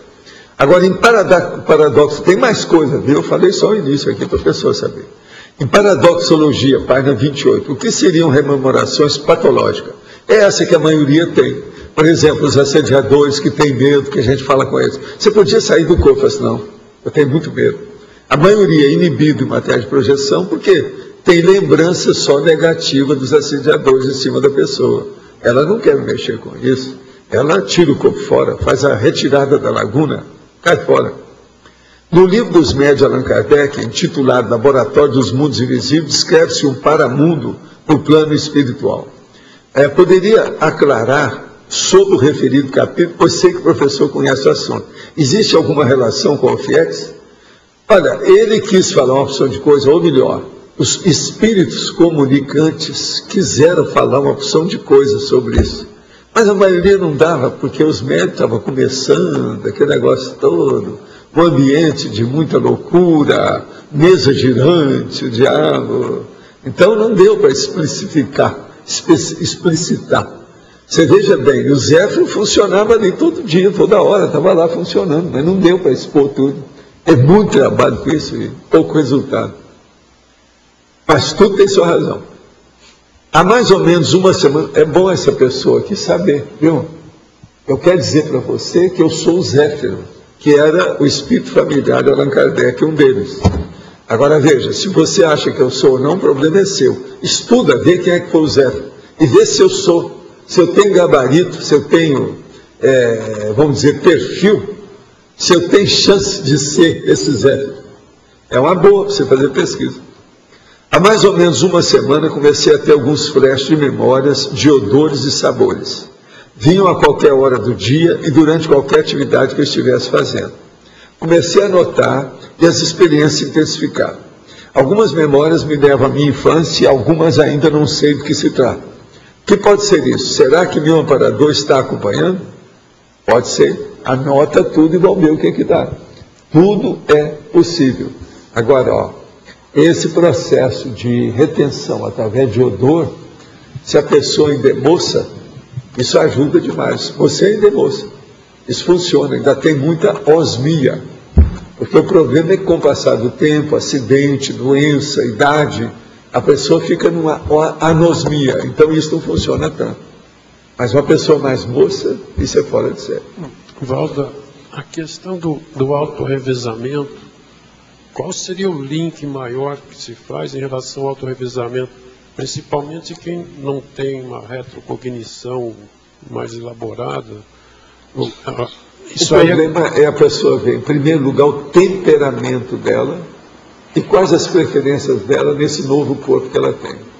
Nessa vida, nesse corpo, as minhas preferências são tais. Ela procura nessa área que ela vai ver. E o temperamento da pessoa não muda. Não é possível, de uma vida para outra, a pessoa mudar da água para o vinho totalmente. Isso é impossível. Então sempre fica alguma rema, algum resultado, algum vestígio do temperamento da outra vida, bem forte. Aquilo reflete nessa vida. Ela tem que seguir as tendências dela. Se ela, por exemplo, tem mais vocação para isso, para aquilo, vai seguir aquela linha. Sempre. Muita coisa. A tendência da pessoa, quando ela escreve agora, é repetir aquilo que ela já fez. A outra eu não coisa... estou falando repetir só dessa vida, não. Está repetindo das últimas vidas. A outra coisa é a cápsula do tempo, que você está falando, mas também, para acessar essa cápsula do tempo, isso aí, qual o link também em relação a isso? Não? O problema é a pessoa começar a trabalhar com a memória. Você tem que lembrar, gente, que a maioria das pessoas não tem boa memória. A memória de elefante é coisa rara. É todo mundo que tem. Então, ela, primeiro, para ter retrocognição, ela tem que melhorar a memória usual, normal dela. Segundo, ela tem que trabalhar com as energias para aperfeiçoar ou desenvolver o parapsiquismo dela. Esse parapsiquismo, em primeiro lugar, ela tem que mexer com o estado vibracional para ela chegar na sinalética energética e parapsíquica. Sem isso não adianta. Você acha que uma pessoa pode desenvolver bem o parapsiquismo em 5 anos, por exemplo, sem sinalética energética? Eu acho muito difícil. E estou dando 5 anos para a pessoa. Mas mesmo para ela, vamos dizer, ela vai acessar a obra do passado, a Mega GESCOM. Vai. Ela, é lógico, vai ter que ter esse parapsiquismo, senão ela, acho que não chega nisso, é isso também? Ah, não, mas a pessoa sente, isso é bobagem, isso é tolice, você não precisa se preocupar com isso. que eu já vi de gente que fazia viagem à Europa e começava a lembrar, e até para o hotel com problema. Eu, na minha condição de médico, atendi um monte de gente que fazia viagem desse jeito. Chegava, dava aquele impacto em Londres, sabe? Tinha gente que às vezes era no interior da França. Eu tive que atender muita gente. A turma das horchatas da vida, horchatá, sabe como é que é? Era um problemão. Que isso... A pessoa tinha aquele impacto. Não, eu queria falar, nem falava. Aquilo engastalhava tudo. O negócio é muito mais sério que a gente pensa. Mas existe uma tendência natural... É o dejaísmo, é o déjà vu. Existe uma tendência natural a aflorar isso. Aflora isso. Agora, há tudo depende da tendência da pessoa, a preferência dela, o que ela gosta. Aquele perfil permanece uma boa parte, aquilo não vai embora. Uma pergunta de ordem conceitual. A rigor, a questão da Max Pro X, ela não necessariamente tem que ser grupal, apesar de na maior parte das vezes ser. Não é isso? A Max Pro X está mais focada no processo policármico, a essência dela, do conceito. Agora, a Mini Pro X, pode ocorrer Mini Pro X grupal? Pode. É o povo que morre tudo, aquelas crianças que morreram na queda do avião. Na queda do... O avião. Olha os desastres de avião. Às vezes morrem 8 crianças lá. Como é que é isso? Já teve avião que morreu com tudo quanto era estudante, tudo jovem. Por quê? Há uma predisposição muito grande. Você não acha que se ali tivesse alguém bem forte, aquele avião não ia cair? Às vezes não era para cair. Aquela sua vida na Espanha, que você morreu junto com a outra pessoa, para ambos foi uma mini Pro X, né? Foi. Agora veja, aquilo já era mais ou menos estudado. A gente veio para fazer a congregação do povo que estava lá. Agora, o que é importante é o seguinte: nós nascemos num local totalmente espanhol. E o povo que estava lá não era também morisco, não. Presta atenção. A monja era morisca. Agora, a turma que acabou conosco eram ciganos. Só aí você tem 3 etnias na área da Catalunha. E a gente teve relação com isso tudo. Agora, é muito estranho, né? Tudo isso e os débitos que esse povo tem com a gente. Uma das coisas mais estranhas foi aquele negócio meu em Portugal. A hora que eu estou lá para dar um curso, antes de começar, chegou um homem com mais 3 pessoas lá dele e queria conversar comigo para eu ir ao Porto para atender uma pessoa que estava morrendo. Está vendo? Agora, eu atendo, ver as coisas todas, e outra coisa, lá pelas tantas, eu pergunto, não, mas vocês têm problema com dinheiro? Porque às vezes eu posso ajudar isso aí, se o processo é esse. Por causa das viagens, sabe como é que é?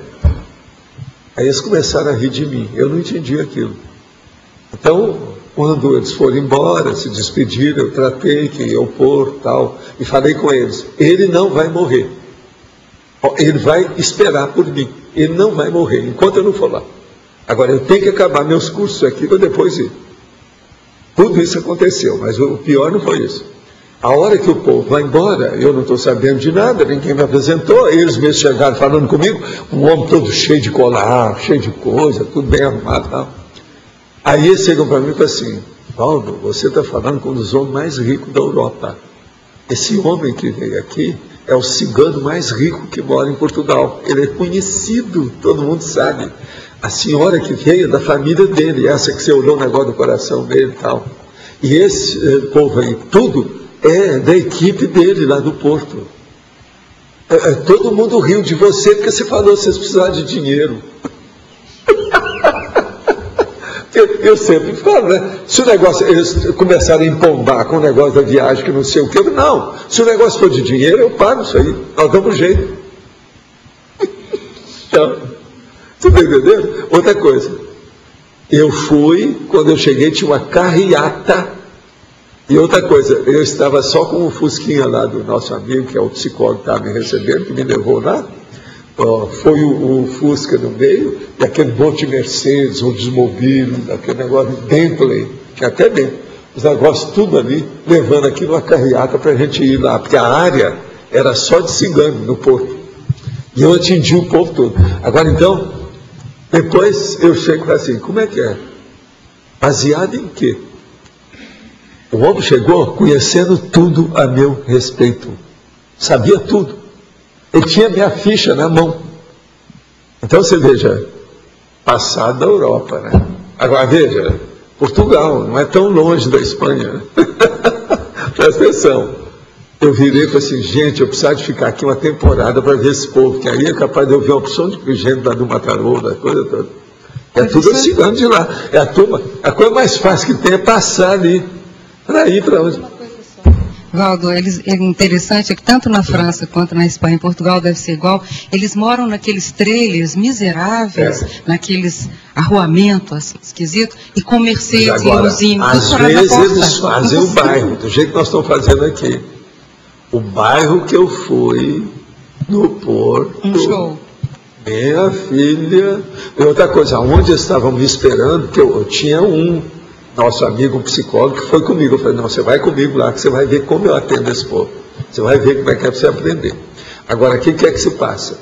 A hora que nós chegamos com a carreata, tinha 100 automóveis deles, que o povo tudo foi para lá de automóvel, para ver o que é que ia acontecer. Entende? Porque o homem estava para morrer, e ele tinha vários filhos, tinha a senhora dele, e ele estava desenganado, processo com metástase, câncer, tudo isso. Mas eu cheguei, ainda pude conversar com ele, fiz uma opção de coisa, conversei com os filhos, a família toda.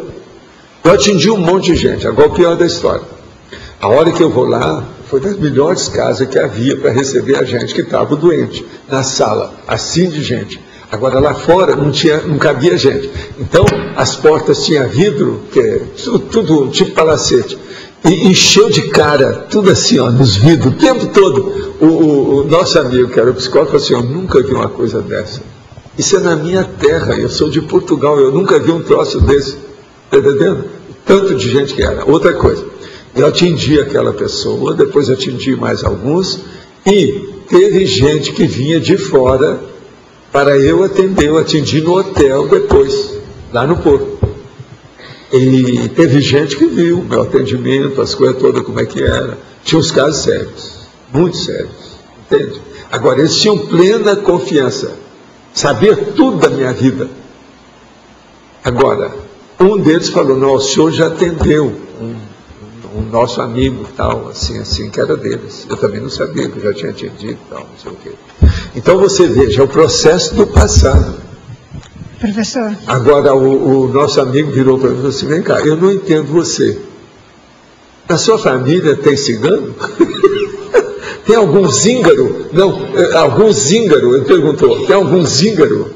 Eu falei assim, olha, nessa vida não, mas na outra eu tinha um parente muito sério, que estava lá, etc, tal. Não, porque não se entende uma coisa dessa. Se engano, por quê? Aquele povo tudo junto, e ele vendo aquela multidão ali com a situação, todos esperando a gente. O rapaz, o que estava para morrer, ele não durou ainda muito tempo, alguma temporada depois, não me falaram. Mas o que eu queria era o seguinte, que todos aqueles dias que eu ia demorar para chegar lá, ele tinha que estar vivo, foi isso que eu prometi para eles. Então o parador me falou, pode falar com ele que ele vai estar vivo. Eu não sou besta, né? Não vou prometer o negócio, se não esconder, nem viu o homem, não sabia de nada. Mas o enumerador falou, fala com eles, que ele não vai morrer, que você vai chegar antes disso e vai conversar com todo mundo que eles querem. Agora o povo está tudo lá a hora que nós chegamos. Negócio sério. Professor, o pessoal aqui no ar, aqui.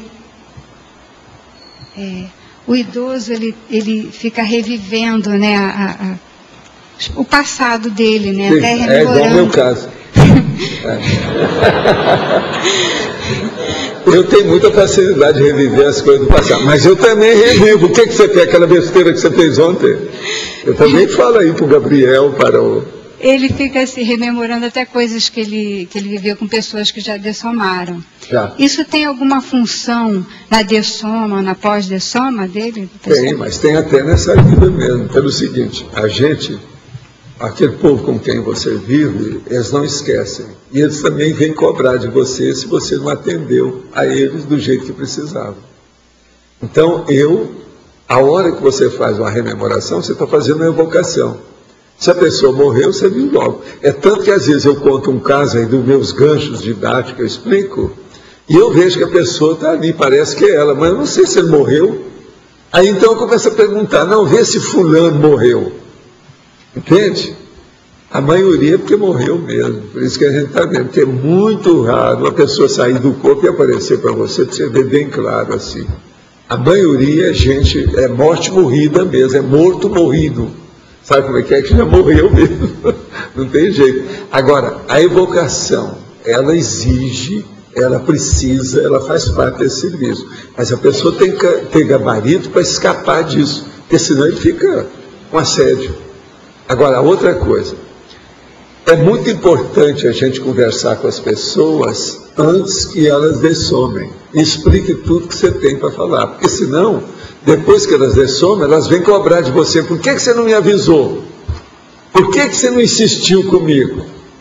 Tudo isso eu tenho na minha vida, por isso que é que eu falo, até o ponto que eu posso, eu abro o jogo, porque amanhã a gente vai se encontrar para a ordem ou para a ordem, vai haver reclamação lá.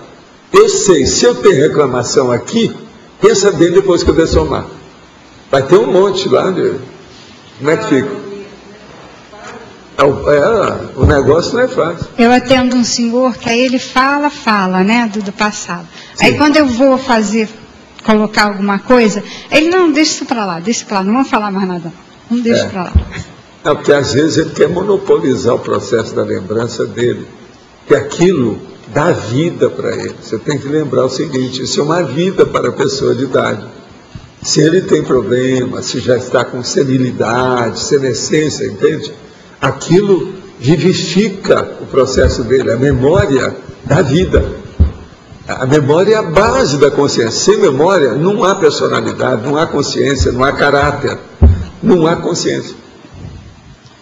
Naquele caso que você estava falando da Espanha, teve intercessão da monja nessa parte dos... Não, o meu problema tem relação com ela, porque ela viveu lá também na área de Mataró. Nós vivemos lá. Chico era minha mãe. Sim. Está entendendo? Agora, foi por isso que eu levei o Chico lá, mostrei para ele. Assim, nós vivemos aqui, mas tudo está muito modificado. Eu já fazia há muito tempo, foi no fim do século XIX. Entendeu? Agora, é muita coisa que tinha mudado. Nós fomos lá mais ou menos 70 anos depois. Foi em 1965 que eu levei lá. Agora, mostrei para ele uma opção de coisa. Ele também chamou a atenção do jeito que eu sempre chamava a atenção. Você vai lá na área de Mataró, na Catalunha, você olha nos quintais, tem uma opção de fruta, plantação igual às nossas do Brasil. Entendendo? Então, o Chico olhava o povo na rua e falava assim, gente, ó, parece brasileiro que está andando, tudo parecido com a gente. Você está entendendo? Na Espanha tem disso. Agora, o lugar que você acha mais gente assim é justamente na área da Catalunha.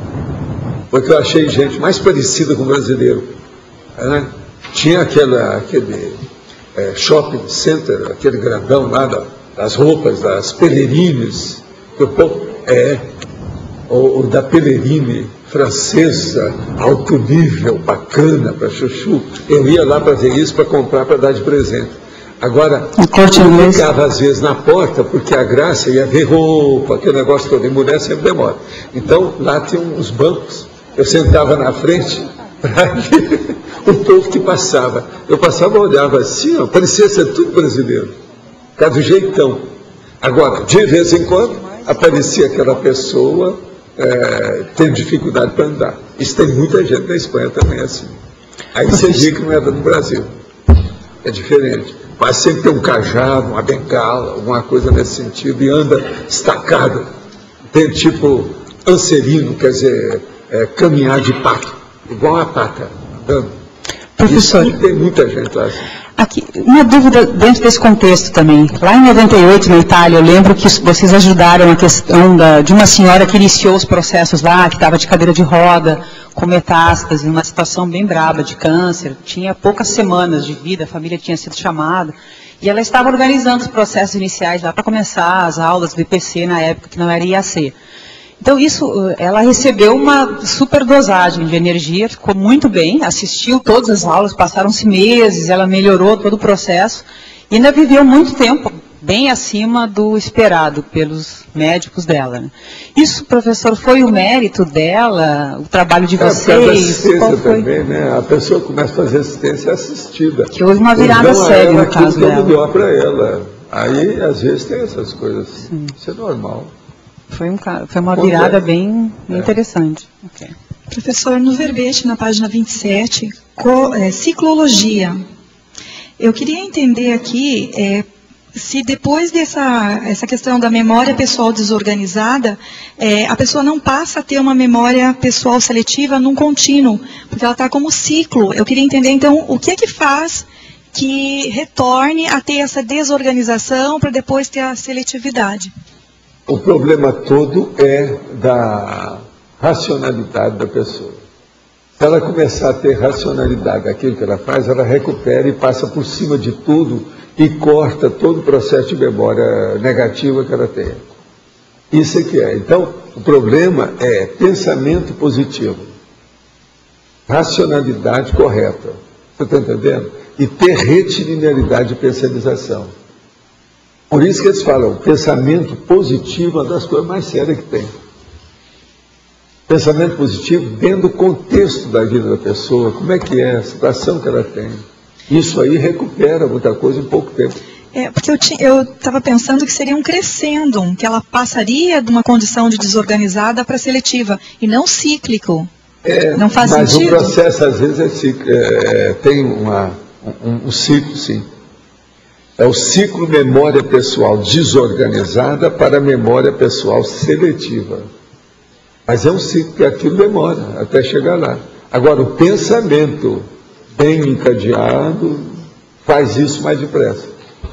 Uma pessoa pode ter um ciclo aí de 3 anos, a outra pode ter de 10 anos, a outra pode ter a vida inteira e não conseguiu nada. Ciclo é uma coisa... O senhor podia dar alguns exemplos, explicar um pouco melhor essa memória desorganizada? A memória desorganizada é uma pessoa, por exemplo, certos artistas que a gente conhece, que faz uma opção de coisa, mas que não termina nada. Por exemplo, um dos caras mais inteligentes segundo a história, qual é? Leonardo da Vinci. Ele era assim. Ele começava uma opção de coisa e não terminava. A acabativa dele não era boa. Por quê? A polivalência. Você entendeu? Agora veja, é lógico, ele era muito inteligente, mas a memória dele não era boa. Se fosse boa, ele teria retilinearidade do pensamento, ele ia escolher as coisas melhores daquilo que ele estava fazendo, não ia ficar dispersivo. Ele era dispersivo, com tudo que ele fez. Agora veja, que gênio que não era ele, se tivesse, que ele poderia ser muito mais, se tivesse um pouco de organização. Agora, era artista demais, né? Ele era mais artista do que cientista, muito embora ele mexeu com o processo de ciência, de racionalidade. Os estudos, por exemplo, dele de anatomia, de músculo, o processo de nervos, aquilo é impressionante. Tudo que ele deixou escrito. Tem muita coisa. E as máquinas, inclusive máquina de guerra dele. Até helicóptero ele pensou, ele racionalizou tudo, colocou tudo lá. Então pensa nisso, está entendendo? O processo é de racionalidade. Agora, genialidade, existe tudo quanto é jeito. Agora, a genialidade agradável mesmo é aquela que vai para o evoluciólogo, que chega no serenão. É essa que eu recomendo você pensar. Os nossos comerciais, por favor. Obrigada. As pontuações da tertúlia de hoje foram 91 assinaturas no livro de presença, 25 perguntas presenciais, 25 perguntas respondidas online, 30 votos presenciais, 14 votos online. Hoje temos 3 recados: Everaldo com 5 banhas, a mim 40 manobras, Mariana Colégio Invisível da Conviviologia. E Eduardo vai falar sobre Amigos da Enciclopédia com um convite para vocês. Pessoal, boa tarde a todos. Nós estamos aqui divulgando o nosso sorteio desse mês, sorteio de livro da Epígrafe, que vai ser feito amanhã. E o livro é um livro bem especial, é o livro do Salvador Nogueira, tá? Que é um cientista aqui que veio a Foz do Iguaçu. O Hernani vai falar um pouquinho para vocês. Nós vamos sortear esse livro aqui, ó, Rumo ao Infinito. Vai ser sorteado amanhã, domingo. E o Hernani vai dar um pouquinho mais de detalhes aqui. Tá. Esse é o autor que estava aí hoje na tertúlia. E ele vai fazer um talk show com o Amaury Pontieri lá na Livraria Epígrafe, hoje às 7 horas da noite. Tá? Então, todos estão convidados para o talk show. Vamos servir também um coquetel lá na livraria. Só falando um pouquinho sobre o Salvador Nogueira, ele é jornalista, é editor da revista Conhecer, que é a edição brasileira da Knowledge, da britânica, da BBC. Ele atuou no portal de ciências da Folha de São Paulo, no G1 da Globo, e já foi colunista de ciência da Folha Online e da CBN. Então ele é um grande jornalista especializado em divulgação científica. Tá? Esse é o livro que vai ser sorteado, e tem o livro lá na livraria, ele vai estar fazendo hoje também a sessão de autógrafos. Todos estão convidados. Sorteio para quem é amigo da enciclopédia, quem expirou esse mês está convidado a fazer a renovação agora aqui na recepção do CAEC, ou pelo site. Obrigado. Olá pessoal, boa tarde. Eu gostaria de divulgar aqui junto com a Fabiana o próximo curso que nós vamos ter na Conscius, curso maior, que vai ser o Consim Cobaia.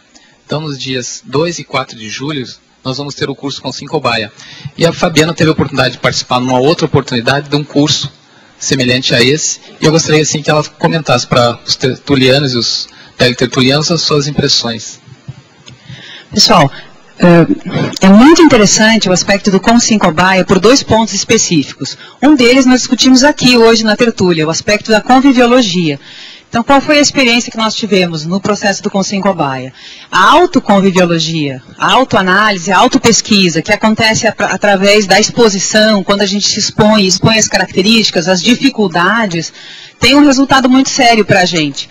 O próprio auxílio dos colegas, amigos, mesmo quem conhece a gente mais ou menos profundamente, ajuda nos feedbacks o tempo todo. Então, o resultado é muito interessante. Esse é um ponto. O outro ponto é o aspecto da exposição, que a gente vê que é muito sério também. A oportunidade da pessoa se expor num campo homeostático, qualificado, né, tranquilo, a pessoa se sente bem.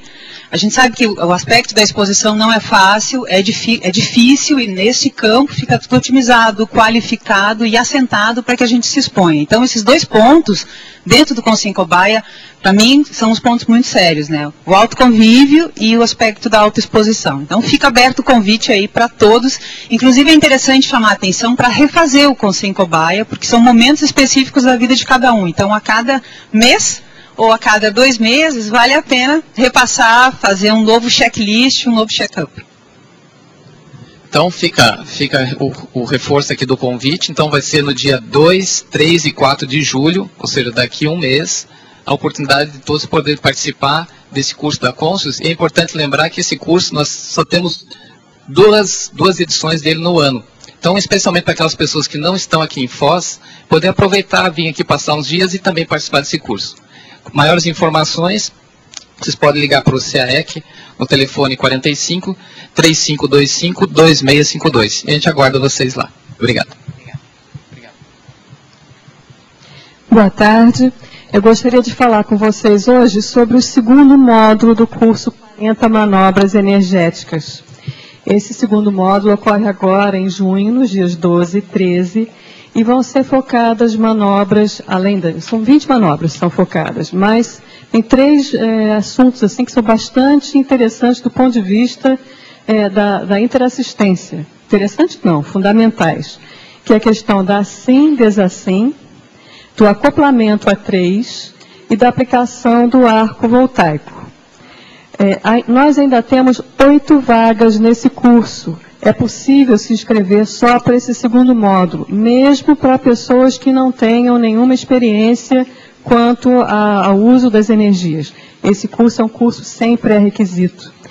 E as inscrições são feitas na recepção do CAEC, no telefone 45 3525 2650. Obrigada e até lá. Pessoal, boa tarde a todos. Eu gostaria de lembrar que amanhã, domingo, vamos ter o encontro presencial do Colégio Invisível da Conviviologia na sala de aula compartilhada 2, no salão de eventos do CAEC. Os teletertulianos interessados em participar do colégio podem entrar em contato por e-mail conviviologia@colegiologia.org. Obrigada. O verbete eleito para amanhã é primeiro, discernimento, especialidade holomaturologia. Obrigada e boa tarde a todos.